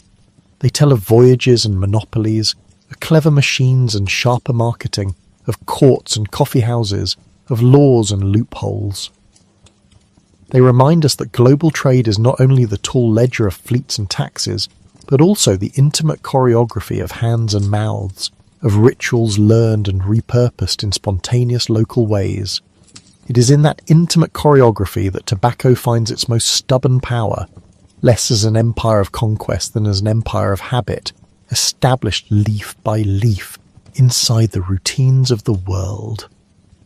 And if there is irony to be tasted in this long arc, it is that the plant travelled so far and did so much more than any kernel of commerce had perhaps intended. It became not only a commodity that funded imperial balances, but a language by which people spoke themselves into class, into gender, into the idea of modern life. The corporations learned to listen to that language and to translate it into the polished surfaces of advertising, into brand promises and into the patient work of engineering preference. The rest of us learned, often without meaning to, how to make habit of a plant that had been made into so much more than leaf and smoke. The history is at once global in scope and intensely intimate, and it continues to shape the way we inhale history every time we breathe in and out. When James Albert Bonsack took the first cigarette rolling machine down from his workbench in Roanoke in the early 1880s, the sound it made was not only metal on metal, it was the first low mechanical whisper of a new human economy. The machine did what hundreds of hands had done before it, but it did so without rest. It filled, wrapped, and cut, producing a steady, unblinking procession of identical smokes, each compact and perfect, each ready for a box stamp with a brand. Patent dates sit like polite signposts. Bonsack's invention was perfected and demonstrated in the first decade of that new industrial age. But the real change was logistical and social. A cigarette that could be replicated by a machine at scale could be sold at a price that made it ordinary. In Durham, North Carolina, James Buchanan Duke smelled the opportunity. He signed a business arrangement to secure access to the machines, built distribution networks that stretched across railroad lines and across state lines, and folded the new inheritance of speed into the raw old commodity of cured tobacco. By 1890, his American Tobacco Company had swallowed competitors, controlled rail shipments, and centralized production to such a degree that the product no longer resembled a craft. It resembled a factory line, unstoppable and uniform. The compression of tobacco into a small white tube recalibrated taste, habit, and industry at once. Cigars and pipes had been slow rituals. Cigarette smoking was a fingertip convenience that could be finished between stations, between acts, between phone calls. The Bonsack machine and its imitators reduced labour costs and cut the unit price, and that economic arithmetic demanded volume. What once had been a luxury for an afternoon or a special greeting became a daily appendage. Because machines made cigarettes cheap, marketers could flood the market. Brands were not merely names, but fleets of packaged identity. Lucky Strike and Camel in the United States, Players in Britain, Gauloises in France. Icons that fit a pocket and a persona. Packaging became theatre. Foil crinkles, tight cardboard boxes, the smell released when a pack was opened, the specific slightly bitter first breath that would, for millions, become routine. World wars were the great accelerants. In the trenches and in the barracks, tobacco was not just ubiquitous, it was institutional. By the time American forces shipped to Europe in 1917, the cigarette was already being folded into supply lines. Charitable organisations, YMCA, Red Cross, Salvation Army, poured cigarettes into soldiers' hands as if they were gloves and razors, items of comfort and morale. Armies distributed them, rations included them. Across the Western Front, a cigarette could be currency, consolation, ritual. When the guns finally quieted in 1918, men came home having learned to carry a slim cylinder between their fingers. The habit had migrated from foxhole to factory floor, from dugout to diner. World War II repeated the pattern, with cigarettes issued in rations to Allied troops. brand loyalty cemented by wartime giveaways and advertising that celebrated the brave man with a smoke balanced on his lip. The logistics were staggering. Factories ran in shifts, cigarettes were crated and palletized, rail shipments and shipping convoys threaded across oceans, and everywhere the cigarette travelled, it left behind another customer. Machines and war built an infrastructure of dependence. Cities found places for cigarette factories in industrial districts. Tobacco farmers in Kentucky and Virginia, in Sumatra and Java and the Philippines, tended fields to an export calendar. Governments collected excise taxes that were fat, reliable, and politically alluring. Small shops learned to stock brands that flew off the shelves. Railways timed deliveries to meet promotional cycles. The scale was industrial and relentless. What 5 centimes and a wrapper had meant in a provincial cafe in 1900 was a pocket habit by mid-century, and what had been a passing intimacy with smoke became for many an hourly companion. Filtration and product engineering followed the logic of scale. Filters were introduced en masse in the 1950s as a marketing salve, a visible concession to rising concern about health, while light and low-tar categories were concocted by advertising departments and supported by laboratory measurements tailored to look better under machine testing. The technical tweaks mattered. If a cigarette could be engineered to deliver nicotine more efficiently, that cigarette would make a customer harder to lose. If a filter could be pierced with ventilation holes so machine tests showed less tar, the marketing department had a new slogan. The engineers had metrics. The marketers had audiences, the smokers had habits, and the habits were not distributed evenly. Tobacco companies, quick to monetize social change, directed their campaigns to new reservoirs of customers. Edward Bernays, the public relations practitioner and nephew of Sigmund Freud, was hired in the 1920s to help Lucky Strike break the taboo against women smoking in public. He orchestrated the famous Torches of Freedom parade in 1929, encouraging women to light up on the Easter parade route in New York as a statement of liberation, with PR choreographed to read like a spontaneous assertion. It worked. A cigarette could be framed as modernity, independence, the small defiant statement that could be photographed in a magazine. Hollywood obligingly supplied glamour. Actors and actresses cast smoke as part of character. Directors framed cigarettes as punctuation. And studios accepted the advertising money or adhered to tacit product placement. By the 30s and through the post-war decades, smoking had been normalized in public life in ways that extended far beyond taste. It was an accessory, a prop, an insurance policy against silence. There was money to be had at every point. The economics of the cigarette industry reached into agriculture, manufacturing, transportation, retail, and the state itself, which found in excise taxes a dependable stream of revenue. A government that grew accustomed to the sound of the tobacco till, a sound counted in columns of revenue and represented in budgets, found it awkward to treat tobacco as a simple public danger. In many countries, the fiscal relationship fostered a kind of mutual tolerance. The state taxed and regulated lightly, the companies paid and lobbied, and populations consumed. In the British Empire, and later Commonwealth markets, imperial tobacco and local subsidiaries replicated the American model of mass production and injection of brands into every corner of daily life. In the colonies of Southeast Asia and in Latin America, the same machines beat out cigarettes that were exported or produced locally in brand variants designed for specific palates. The geography of tobacco was global, the logistics were as sophisticated as those for coal or cars, and no single innovation better illustrated that industrial logic than the cigarette rolling machine. Then, in the middle of the 20th century, the quiet of common acceptance began to meet the bluntness of epidemiology. The pattern of disease, lung cancers appearing with a frequency previously unseen, chronic bronchitis and emphysema increasingly diagnosed, began to register as a public puzzle. The first careful large-scale lenses were epidemiological rather than pathological.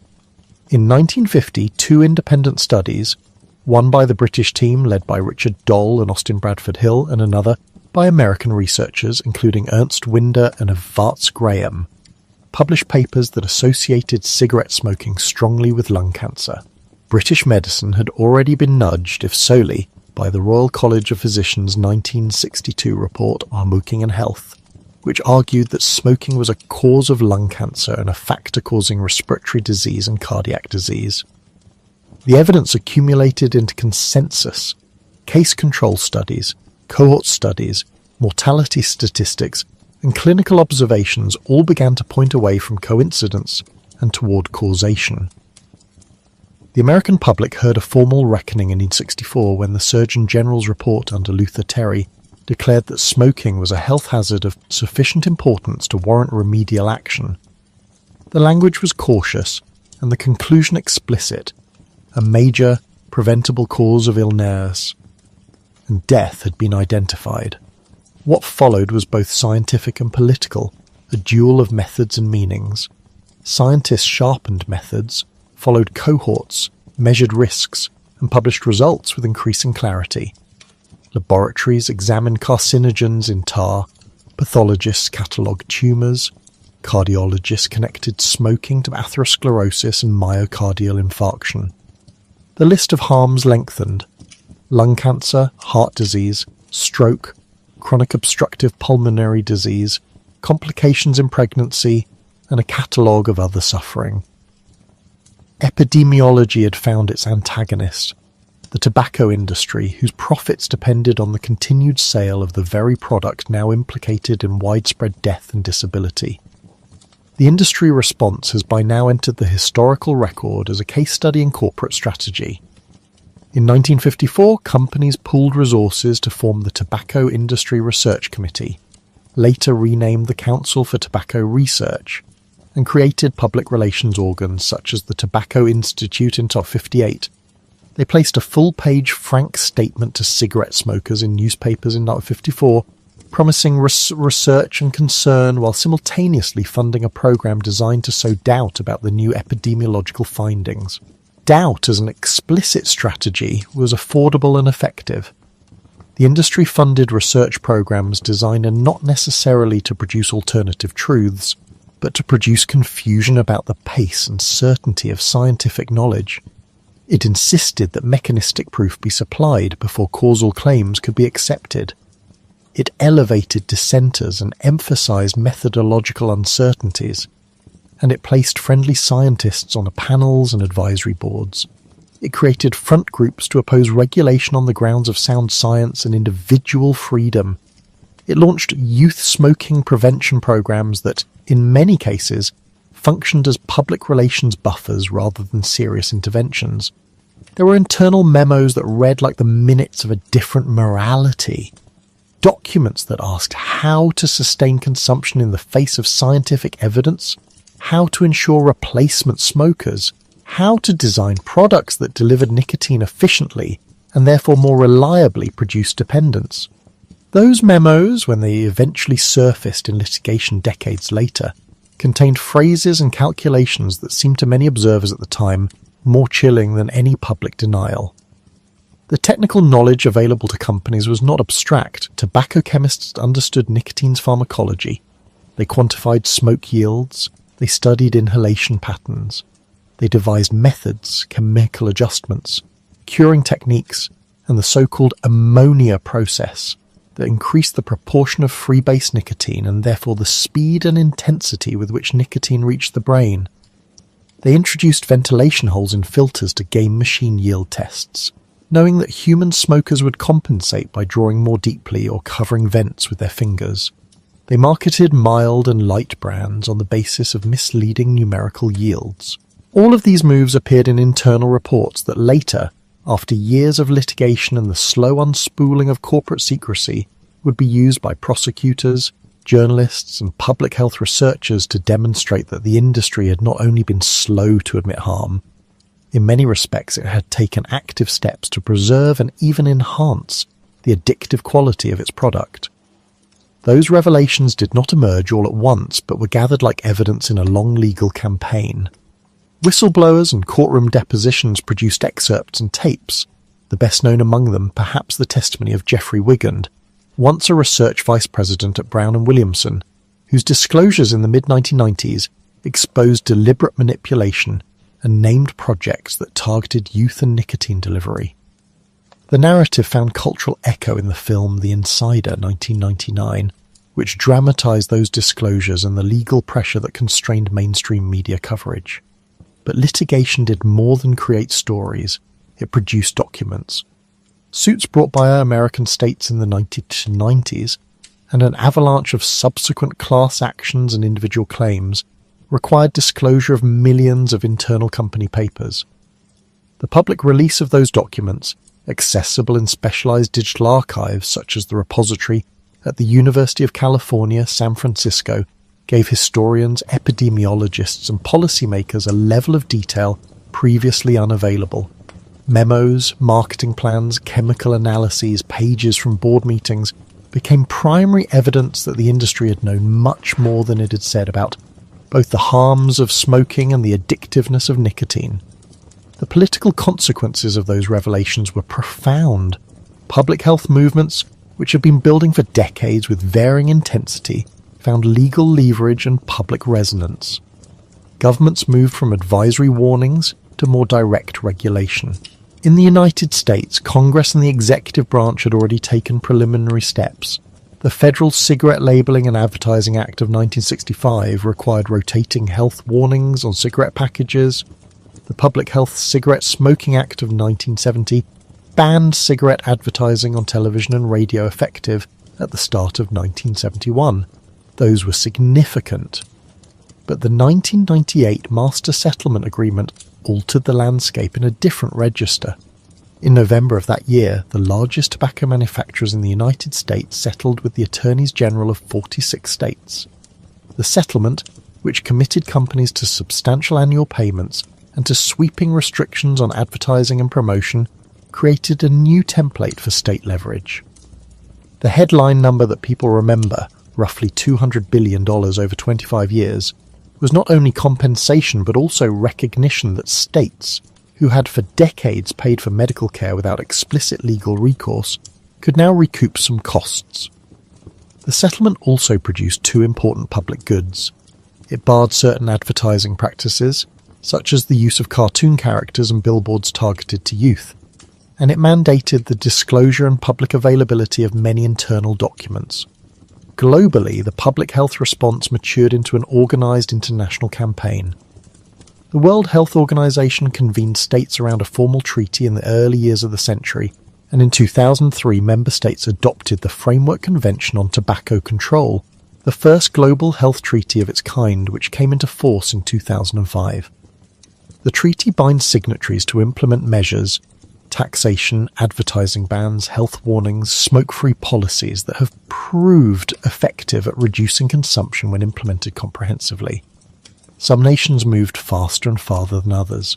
Ireland's 2004 law, which made workplaces, including pubs, comprehensively smoke-free, was an early model at the national level, demonstrating that policy could change social habit quickly when applied uniformly. Australia later pioneered plain packaging, first enacted in 2012, which removed logos and colour coding from packs and replaced them with stark health warnings. It withstood legal challenges from multinational manufacturers and, in doing so, established precedent for aggressive regulatory action against branding. The tactics of public health have been a mixture of arbitration, law, taxation, and persuasion. Tax increases make cigarettes more expensive and thereby reduce consumption, especially among price-sensitive youth. Smoke-free laws change the quotidian architecture of habit, restaurants, workplaces, bars, so that smoking no longer punctuates daily life as it once did. Advertising bans and restrictions on point-of-sale promotion remove the cues that remind people to buy. Graphic warning labels turn packages into small billboards for health, confronting smokers with the consequences of their habit at the point of purchase. Litigation forces disclosure and can extract compensation. And mass communication campaigns, some local, some national, use images and narratives to reframe smoking from glamour to danger. The American Legacy Foundation's Truth campaign, a child of the Master Settlement Agreement, turned the industry's own tactics back on itself, with hard-hitting messages aimed at teenagers that made advertising manipulation a central theme. Evaluators credit that campaign with steep declines in youth smoking in the United States in the early 2000s. There have been legal victories and moral reckonings. In the United States, a judge in the District of Columbia, Gladys Kessler, in 2006, found that major cigarette manufacturers had engaged in a racketeering conspiracy to deceive the public about the hazards of smoking, an adjudication rooted in years of document disclosure and testimony. The Master Settlement Agreement required industry payments and restrictions, and produced the trove of internal documents that historians now use to reconstruct the depths of corporate knowledge and intent. State and private suits have produced billions in verdicts and settlements around the world, although appeals and legal technicalities have sometimes eaten away at the immediate force of those victories. Yet perhaps even more consequential than the courtroom were the slow social shifts. The smoker who once felt free to light up in a cinema or a restaurant found doors closing on the practice, first in law and then in custom. The social geography of smoking shifted dramatically in the late 20th century. In many high-income countries, smoking prevalence dropped noticeably. In the United States, the proportion of adults who smoke fell from the high levels of the 1950s and 1960s to levels that, by the beginning of the 21st century, were a fraction of what they had been. In the United Kingdom, public health campaigns and policy interventions, spurred on by the Royal College of Physicians' early warnings, and later by the National Health Service, recast smoking as a public health problem and a social liability. Workplaces went smoke-free, airlines banned smoking on flights, universities and hospitals placed big visible bans on grounds. The change was cultural as well as legal. Cigarettes lost some of their glamour, and smoking became in many settings stigmatized. Yet the story of regulation and litigation is not the end of the tale. It is rather a turning of the page in a book with more chapters. Tobacco companies, having been chiselled down by litigation and regulation in the wealthy markets that drove their earlier profits, pivoted aggressively to new markets in Asia, Africa and Latin America, where regulation was weaker and youth populations larger. They used the lessons of earlier decades, targeted marketing, flavoured products, point-of-sale merchandising, and deployed them where governments had fewer resources to counter-advertise and less political will to tax or ban. China, with its state monopoly, remained the largest single market, a reminder that national political economies could produce very different relationships to tobacco. At the same time, new nicotine products emerged. Electronic cigarettes, heat-not-burn devices, reframing the technological aspect of tobacco into the 21st century and presenting fresh regulatory dilemmas to health authorities who had assumed the old battle had been, if not won, then at least contained.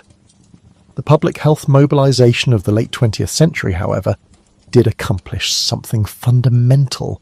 It turned private knowledge into public policy and social norm. Where once the marketing of cigarettes had appeared unstoppable, a combination of evidence, law, taxation, education, and litigation produced measurable declines in prevalence in many places and turned smoking into an increasingly regulated and often stigmatized behavior. The economics of the product shifted. Governments, formerly dependent on tobacco taxes for revenue, developed alternative fiscal frameworks or reallocated settlement funds. Farmers, once tied to a monoculture, diversified or declined. A generation that had been prime consumers began to die earlier than the last, and the statistical burdens became impossible to ignore even by cautious bureaucracies. There is a sombre irony to this arc. The very tools that had made cigarettes ubiquitous, the machine, the brand, the spreadsheet of distribution, were also the instruments through which societies would later try to control and mitigate the damage. Machines could quantify deliveries and mark numbers. Those numbers, once visible, were litigable. Brands could be regulated. Shipments could be taxed. The same systems of logistics that had delivered cigarettes into pockets and purses across the world could just as thoroughly deliver warnings, taxes, and legal injunctions. The consequence is a complicated historical ledger. Lives and revenues lost to disease and addiction. Governments that profited and later sought recompense. companies that engineered dependence and then fought to hide the evidence, activists and scientists who refused to be moved by profits and charted illnesses into data. And so by the close of the 20th century, the plant that had forged an empire of addiction met a counter-empire of health. The latter was uneven, incomplete, and sometimes compromised, but it was real. Laws were passed, litigation extracted, concessions, advertising was curtailed, and norms shifted. This shift did not and could not erase the past. It did not magically return lungs to those already damaged, but it did change the architecture of the future. In high-income countries, the everyday imagery of the cigarette had been defanged. In boardrooms and courtrooms, the narratives of denial were now on open display. Elsewhere, in cities and markets that the industry set its sights on, the cigarette continued to flourish, at least for a while longer, until public health learned to follow the same logistics and strategy that industry had used. History, as often, is not tidy. The machine that once replaced hands continues to whir in factories. The multinational firms that were forced to pay and to disclose learned new tactics and diversified product lines, and nicotine itself, as a pharmacological fact, remained powerfully attractive to human brains. The victory that public health scored was not an annihilation of the product, but a rebalancing of power. Policy, law, and public argument holding industry accountable in ways that earlier, quieter decades had not. It was an achievement wrought by patience, by the accumulation of data, by courtroom strategy, and by public education campaigns that reframe consumption as harm. In a quiet room with the night outside and the whir of distant city life, the history of the cigarette reads like a long experiment in scale and consequence. A machine makes the product, markets make the demand, war and industry amplify the habit, science reveals the harm, corporations deny and manipulate, and societies gradually reclaim the capacity to legislate and inform. The arc bends where policy and persuasion intersect. It remains contested where markets remain porous. The plant did its work for centuries, but the industrial acceleration of the cigarette created a problem that human institutions, slower but persistent, had to learn to manage. And for all the litigation and regulation and social campaigns that lighten the burden in many countries, the story keeps unfolding in new markets and through new technologies, reminding us that the world that forged an empire of addiction also gave the tools to fight it. The battle is not over, but the facts, the machines, the memos, the mortality statistics, the laws, the settlements are now part of the public ledger, and that matters. It matters because knowledge, finally, is a kind of remedy, slow, imperfect, but cumulative. And in the small daily choices of regulation, education and taxation, the long work of undoing an empire continues. When the smoke-stained markets of the rich world began to tighten, like a well-tied noose, the great tobacco houses simply turned their sails to other winds. Laws and lawsuits, public health campaigns, and the slow, implacable change in social taste had closed the loud rooms where cigarettes had been sold so comfortably for a century. The 1998 Master Settlement Agreement in the United States, the proliferation of indoor smoking bans through the 1990s and 2000s, and the adoption of the World Health Organization's Framework Convention on Tobacco Control in 2003 together signalled a tectonic shift. Behind closed boardroom doors, strategy became brisk and practical. Where Western governments built walls, higher taxes, plain packaging, advertising bans, public space restrictions, the firm saw doorways overseas, cities with rising incomes, youthful demographics, weak enforcement, and political systems that could be persuaded, bought, or outpaced. It was a pivot measured in containers, in new factories, in the long arithmetic of profit and patience. It was not dramatic, but it was huge. The market maps that emerged after 2000 read like an itinerary of the predictable. Asia, Eastern Europe, Latin America, Sub-Saharan Africa. Some of those markets were already old friends. China, where the state enterprise China National Tobacco Corporation had long presided over smoking as if it were a domestic good. But most were places whose regulatory room would give the multinationals space to breathe. Russia, after the Soviet collapse, presented millions of newly monetized mouths. Eastern Europe offered a population with old habits and new pocketbooks. Indonesia offered a peculiar cultural affinity for kretek, clove, cigarettes, and a government that would not ratify the FCTC. Africa offered youth and rapid urbanization. Latin America presented politically mixed terrains where advertising laws were inconsistent. The logic was simple and unromantic. When you cannot grow the market where regulations choke demand, you grow it where the chokehold is absent. The methods were not mysterious.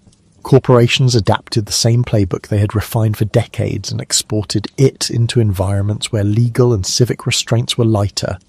Cadastral paperwork for distribution, the opening of local manufacturing so the product could be cheaper and more adaptable to local taste, price segmentation to reach the very poor, the creation of packaging and flavour variants that appeal to women and adolescents, sponsorship of cultural events that curry favour in the absence of billboard ads, and the deployment of small-scale retail strategies, single cigarette sales, sachet-sized packs, and informal kiosk networks that made cigarettes an everyday impulse purchase. Point of sale mattered, as did the human networks of distribution. A salesman in Accra who had learnt how to persuade kiosk owners to carry a brand, a bank of rural tobacco barns in Malawi, where contract requirements fixed a farmer to a buyer, a celebrity in Manila with a cigarette endorsement, a cricket team in India with a logo discreetly printed on a player's shirt. In many places, charitable giving, the sponsorship of schools, and the small acts of local philanthropy were used to lubricate access to politicians and to create a veneer of social legitimacy. This was not merely marketing, it was an entire industrial strategy of market creation. In countries where smallholder tobacco cultivation remained profitable, and the state needed foreign exchange, tobacco leaf was bought through what are called auction systems or contract farming. Companies or their leaf merchant partners narrowed the buyer field until a few firms set the price and the terms, supplying inputs and loans that tied farmers to tobacco year after year. This is the same pattern that has kept whole regions of Malawi, Zimbabwe, parts of Brazil and southern India dependent on the crop. Malawian tobacco, for instance, long accounted for a disproportionate share of export earnings. When prices dropped, the country felt it as a national economic pain. But when prices rose, the smallholders felt the pull of planting a crop that promised cash fast, even if it exacted long-term costs. The companies that bought leaf optimized logistics. They built sheds, they financed curing barns, they sent buyers to remote villages with scales and advance payments, and they smoothed export channels so that a sack of green leaf could quickly become a brand in an urban kiosk thousands of miles away. The human arithmetic of that strategy was ruthless and, for economists and historians, devastatingly efficient. A family that could extract immediate cash by selling leaf even at low margin might enroll its children in the harvest. Children who bent over wet tobacco leaves in the bright hours of the day risked green tobacco sickness, a nicotine-induced nausea and dizziness born of skin contact with uncured leaves. Whole landscapes were transformed, forests chopped for curing wood, soils impoverished after repeated cycles of tobacco monoculture, rivers burdened by pesticide runoff. The tobacco economy also worked by insertion into existing economic vulnerability.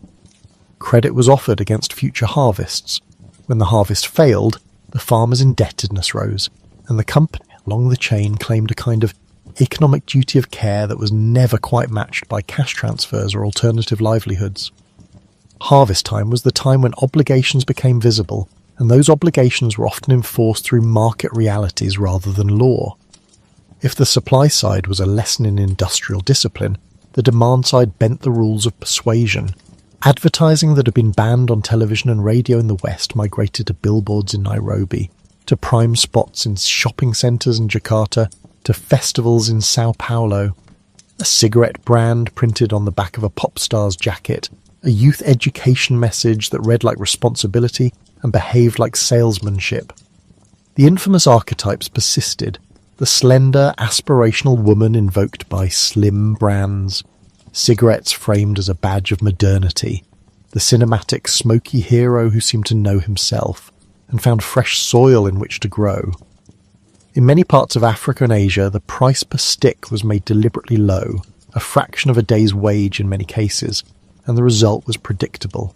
Smoking prevalence, particularly among young men, rose in the late 90s and into the 2000s in many of these countries, despite the steady declines in Western Europe, the United States and Australia. The World Health Organization and public health researchers began to describe a grim truth.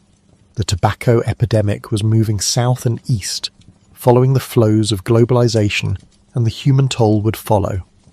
The human toll, however, was not just measured in mortality centuries hence. It was measured in household budgets, in the percentage of income diverted to pay for cigarettes, in the way medicine bills forced families to sell assets, in the lungs of women who picked leaves under blistering sun, and in the slow, systematic breathing down of life expectancy in communities where the habit took hold. In many low and middle-income countries, smoking prevalence is concentrated among the poorest men and increasingly among women in urban centres where the advertising has been targeted. The epidemic that emerged had its own cruel arithmetic. Young people taken into nicotine dependence became lifelong customers. Women drawn by branding that promised slenderness and glamour unwittingly signed up for cancers and heart disease that would appear decades later.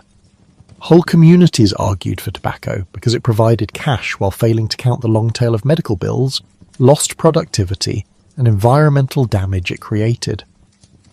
Governance problems compounded the damage. Weaker regulatory frameworks meant laws were either easily diluted by industry lobbying or poorly enforced. In some places, health ministries had laudable policies on paper, but lacked the resources to implement them. In others, tobacco companies cultivated relationships with political and business elites. The industry also turned to litigation and trade argument when laws threatened profits. The attempts by Philip Morris to sue Uruguay and Australia in the 2010s over graphic warning labels and plain packaging were more than legal theatre. They were a form of geopolitical pressure that tested the resolve of small countries. Uruguay, which required large health warnings and a single brand policy intended to blunt brand stretching, saw its measures challenged. In 2016, international arbitration ultimately upheld Uruguay's right to regulate. But the legal assault was costly and chilling for poorer states contemplating similar measures. The message was clear. Strong public health measures were possible, but the political courage and financial resources to endure industry countermeasures were unevenly distributed across the globe. And so the epidemic spread. The WHO's sombre projections that tobacco's death toll would increasingly be borne by poorer nations were not some abstract prediction. They were rooted in the commercial arithmetic of the companies and in the lived economics of the countries they entered. The developing world became a stadia upon which the industry could present itself anew, a place to roll out favours and sell-in packs and sponsorships, to claim a modernity that came at extraordinary human cost. Markets grew, deaths followed. History turned quietly, inexorably, into one long chain of logistics. Leaf factory, freight, kiosk. Then the market changed again, and with it the language of risk and responsibility. From the late 90s and especially into the 2000s, scientific attention to the harms of tobacco deepened, and the question of how to reduce those harms became more urgent and more fractious. Against that background came the idea of harm reduction, not an abolitionism but a sliding scale. If people would not or could not stop using nicotine, could they be steered to less harmful modes of delivery? The conversation about harm reduction was not new. Nicotine replacement therapies, patches, gum lozenges, inhalers, nasal sprays had been available for years and had a modest but important track record. Prescription pharmacotherapies such as bupropion and later varenicline changed cessation medicine by increasing quit rates when coupled with behavioural support. But these interventions had limitations. Adherence was patchy, costs were an obstacle in low-resource settings, and they rarely captured the social and ritual aspects of smoking, the hand-to-mouth motion, the cloud, the social currency. Into that gap, a new technology arrived from an unlikely origin story. In 2003, a Chinese pharmacist named Hon Lik Motivated by his own father's death from lung cancer and his frustration with combustible cigarettes, developed the first commercially successful e-cigarette prototype. The device vaporized a nicotine solution, producing an aerosol that could deliver nicotine without burning tobacco.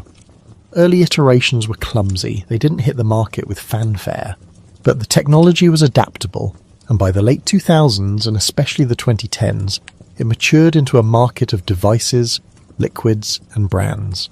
In 2015, a new form, a high-nicotine salt device called Juul, developed in the United States, revolutionized the scene with its compact design and its potent nicotine delivery. It tasted sweet. It fit in a pocket. It made nicotine convenient in a way that had never been quite so convenient before. E-cigarettes and later heat-not-burn devices such as Philip Morris's IQOS, British American Tobacco's Gillo, and Japan Tobacco's Plume promised a clever trade: keep the nicotine, remove the smoke. Laboratory studies consistently showed that many toxicants present in cigarette smoke were lower in the aerosols generated by these devices than in the smoke from burning tobacco. For some public health scientists and policymakers, the result was a hopeful, if cautious, embrace of a pragmatic idea. If current smokers migrated entirely from combustible cigarettes to products that reduced exposure to the worst of the smoke toxicants, then the public health gains could be enormous. But the evidence was partial, the politics fraught, and the ethical terrain decidedly ambivalent. A landmark randomized trial published in 2019 by Hayek and colleagues in the New England Journal of Medicine compared e-cigarettes to nicotine replacement therapy in people trying to quit smoking in the context of behavioural support in the United Kingdom. It found that e-cigarettes were more effective than traditional NRT at producing abstinence at 1 year, but it also found that most who quit cigarettes with e-cigarettes continue to use nicotine in the form of vaping. For many clinicians, that was preferable to ongoing smoking. For some advocates, it was a sign of a different kind of dependence. Public Health England, in work that attracted enormous attention, argued that e-cigarettes were substantially less harmful than smoking. A 2015 public statement estimated a figure widely reported and contested that vaping was around 95% less harmful. The basis of that specific percentage was later criticised as weak evidence, but the general thrust, that vaping likely carried lower risk than smoking, was not a fringe view in certain corners of public health. Outside those corners, caution reigned. The World Health Organization urged careful regulation and warned against endorsing products with uncertain long-term effects. In 2019, the United States faced a new problem when e-cigarette use among teenagers exploded. The data from the National Youth Tobacco Survey showed dramatic increases in vaping in high school students in 2017 to 2019, and by 2019, officials were calling it an epidemic. The youth phenomenon had several drivers: flavours that appeal to adolescents, discrete devices, social media marketing. It also had a consequence that the public and regulators could see plainly. A whole new generation experimenting with nicotine. Then the 2019 outbreak of E-Valley, an acute respiratory illness linked primarily to illicit THC cartridges contaminated with vitamin E acetate, produced a public panic that blurred the distinctions between unregulated cannabis products and commercial nicotine e-liquids, and regulators reacted with bans, flavour restrictions, age limits, and enforcement actions. Another complication was dual use. Many adults who used e-cigarettes did not quit cigarettes altogether. They vaped in places where smoking was prohibited, but they smoked in others. Dual use sustained exposure to tobacco smoke and nicotine. It also preserved the cultural habit of smoking and allowed the tobacco market to perpetuate profit. Then there was the fact that major tobacco companies began to own and market many of the new devices. Philip Morris, long a combustible cigarette giant, launched a multi-billion-dollar campaign to promote IQOS as a reduced exposure alternative and publicly declared a desire for a smoke-free future. That corporate repositioning did not erase the fact that the companies still profited from nicotine, but it complicated the public health discourse because the firms were now participants in harm reduction conversations. The Framework Convention on Tobacco Control contains a clause, Article 5.3, advising governments to protect health policy from tobacco industry interference. That guidance suddenly had new urgency when regulated markets began to look similar to the old markets, only with novel products and shiny new claims. Snus, the moist oral tobacco product used widely in Sweden and Norway, offered a different kind of evidence. Sweden's long-noted low male lung cancer rates and relatively low smoking prevalence have been attributed in part to the use of snus, which historians and epidemiologists argue displaced smoking among many men in the 20th century. The European Union imposed a general ban on the sale of snus in 1992, with Sweden later obtaining an exemption when it joined the Union. The Swedish experience became a touchstone for harm reduction advocates who argued that replacing smoking with smokeless tobacco could yield public health benefits. Critics were quick to point out that snus is not harmless. It carries risks, especially for oral pathology and possibly for cardiovascular systems, and its net effect depends on whether it primarily substitutes for smoking or merely adds another form of nicotine use to the population. The policy debates that followed were complex and at times ugly.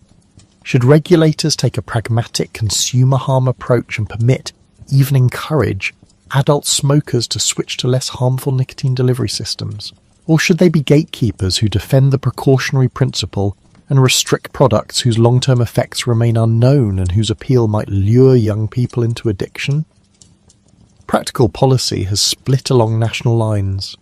The United Kingdom acceded with a degree of optimism to the harm reduction argument and incorporated vaping into smoking cessation services. The United States has been more oscillatory, reacting to youth outbreaks and EVALI with crackdowns while also approving specific product pathways through the FDA that required extensive data. India in 2019 banned e-cigarette sales outright, citing adolescent uptake and poor regulatory capacity. For low and middle-income countries, the dilemma was acute.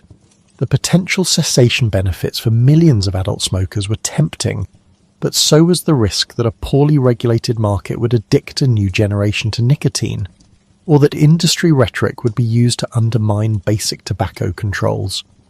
Alongside these public debates sat the industry's pragmatic calculation. If the profitability of combustibles was constrained by taxes and plain packaging, the new devices offered fresh profit and a rhetoric of responsibility. They allowed firms to propose a transition that preserved brand identity and revenue streams. Regulators who permitted the sale of these products were told they were enabling a public health revolution. Critics answered that the companies should not be trusted soldiers of health. Their motives were commercial and their record historically poor. Trust, the public health community learned, is a scarce resource, and those who had profited from death were not likely to be forgiven simply because their vaporizers smelled less offensively. So the science continued to be written in real time. Meta-analyses and randomized trials suggested a hierarchy of harm. E-cigarettes, in many analyses, were less harmful than cigarettes but not harmless. Heated tobacco products reduced some exposures but left questions. Longitudinal cohort studies, particularly in high-income countries, raised concerns that young people who vaped were more likely later to try cigarettes, though causality remained debated. Policy experiments continued to multiply. Flavor bans, indoor vaping bans, marketing restrictions, minimum age laws, taxation rules that tax nicotine differently from smoke. The regulatory menu was long and messy, and governments had to choose packages that reflected not only science, but politics and capacity. For global health advocates, the worry was that the industry would use the rhetoric of harm reduction to fragment the FCTC consensus and to gain policy influence where they had been excluded before. If Chapter 13 told of markets found and lives altered, and Chapter 14 recounted the arrival of new technologies and a contentious, hopeful argument about relative risk, then the next movement of this long story is a reckoning about legacy. Tobacco's imprint is vast. It is public health numbers the size of small wars, generations of premature deaths, lungs traded for a century's profit, hospitals full of chronic disease that will strain budgets for decades. it is also environmental damage that is often invisible in the headline figures.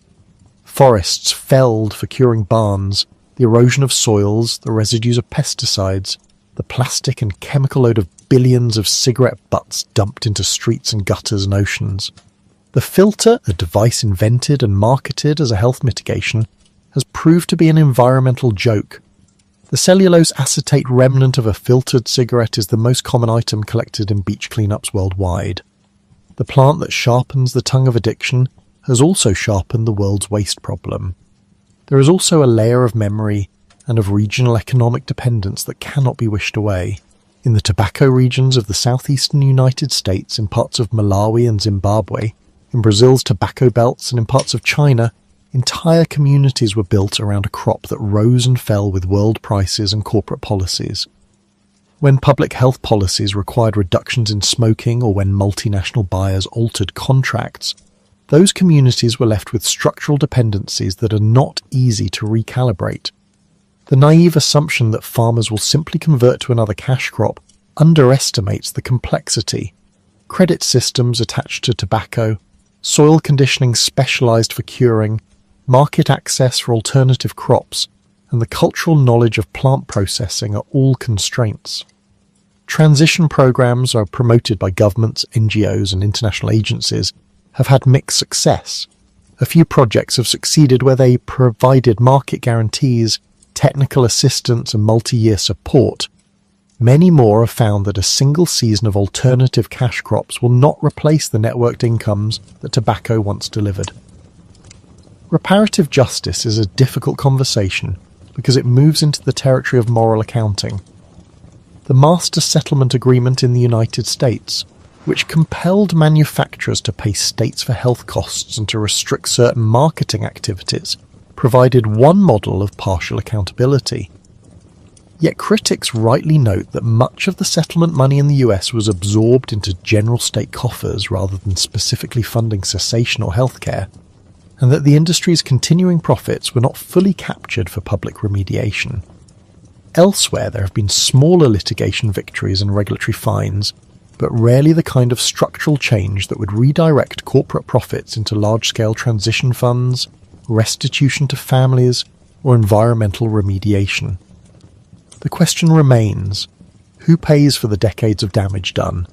Governments? The companies? International donors? The answer has been, so far, piecemeal, and that is a moral failure that public health will continue to catalogue. What then of the future? There are several plausible scenarios and many hybrids. One is a slow but steady decline in cigarette smoking driven by continued taxes, plain packaging, enforcement, and the rise of less harmful alternatives that actually displace smoking for the majority of current users. In that future, the tobacco market shrinks, mortality falls, and nicotine use becomes a smaller part of social life, though not obsolete. Another scenario is an industry-led transformation in which companies pivot completely to nicotine delivery devices, rebrand as wellness or consumer technology firms, and preserve an economic core that continues to profit from addiction, albeit in a different form. A third scenario, the endgame, is more deliberate. A suite of supply-side measures that make tobacco retail rare and expensive, from licensing regimes that sharply reduce the number of vendors to generational bans that deny new cohorts access to legal sales, to drastic reductions in nicotine content in combustible products so they are non-addictive. New Zealand's early experiments with generational phasing and the tobacco-free generation proposals in other jurisdictions show that political imagination is no longer lacking. Each pathway requires attention not only to public health, but to justice, to the livelihoods of farmers and workers, and to the environmental restoration that decades of tobacco agriculture demand. There is poetry, too, in the idea of reckoning. The plant that was once ceremonially used by indigenous peoples and then transformed into a commodity that helped to build empires now sits at the end of a long moral ledger. The stories of soldiers in the trenches of World War I and the canteens of World War II, of movie stars who smoked for the camera, of the cigarette lighter as a male fashion accessory, of mothers who smoked in kitchens and fathers who puffed on porches, These are all part of cultural memory that complicates our moral judgments with nostalgia. Yet the moral clarity of the contemporary moment is growing. When a life can be extended by public policy, there is a duty to pursue it. Operationally, a world less shaped by nicotine will need several converging efforts. It will need the continued strengthening and enforcement of FCTC measures, advertising bans that hold even in the age of digital marketing, taxation that is calibrated to make cigarettes unaffordable to young people, and packaging rules that strip away the glamour. It will need accessible and affordable cessation services that go beyond pharmacology to include behavioural support and, in poorer countries, the fiscal means to make NRTs and pharmacotherapies accessible. It will need deliberate policies to support farmers and workers in tobacco regions, contract guarantees for alternative crops, investment in infrastructure, training programs, and environmental rehabilitation tied to climate-resilient agriculture. It will need honest accounting and, where appropriate, financial contributions from the industry profits to reimbursement schemes that repair, in part, the damage done. It will require careful regulation of new nicotine products, rules that encourage their use for adult cessation, while protecting children and non-users from initiation, and tough standards on marketing and product content. And it will need memory. Monuments are not necessary, but a public history of tobacco, a narrative that tells how the plant crossed continents, how it helped to finance empire and profit, how it altered household budgets, how it felled forests and altered futures, is an important part of civic sanitation. Memory is a kind of repair. It refuses to let the past be rewritten as something that ended naturally, rather than as an engineered process of profit and persuasion. The path to a future without smoke is not merely technical, it is ethical. It asks softly what we owe the people whose labour and lungs built an industry. At the end of such reckonings there is room for wryness. The cigarette, once sold as a sign of manliness or glamour, became the world's most refunded product in lawsuits and the first to be banned on airplanes and in offices. There is quiet satisfaction in that reversal, but history is messy. Livelihoods depend on imperfect choices. Culture is not easily rewired. The plant that forged an empire of addiction is also, in a different light, a plant that provides an opportunity for policy testing, for international cooperation, for economic transition, and for a cleaner environment. The choices made now will determine whether tobacco's centuries of cost are finally paid and to whom the bill will be sent. So the question in the hush that follows the policy debates is not merely what science says about aerosols and biomarkers, or what lawyers will wrangle over in arbitration halls. It is a question of civic imagination.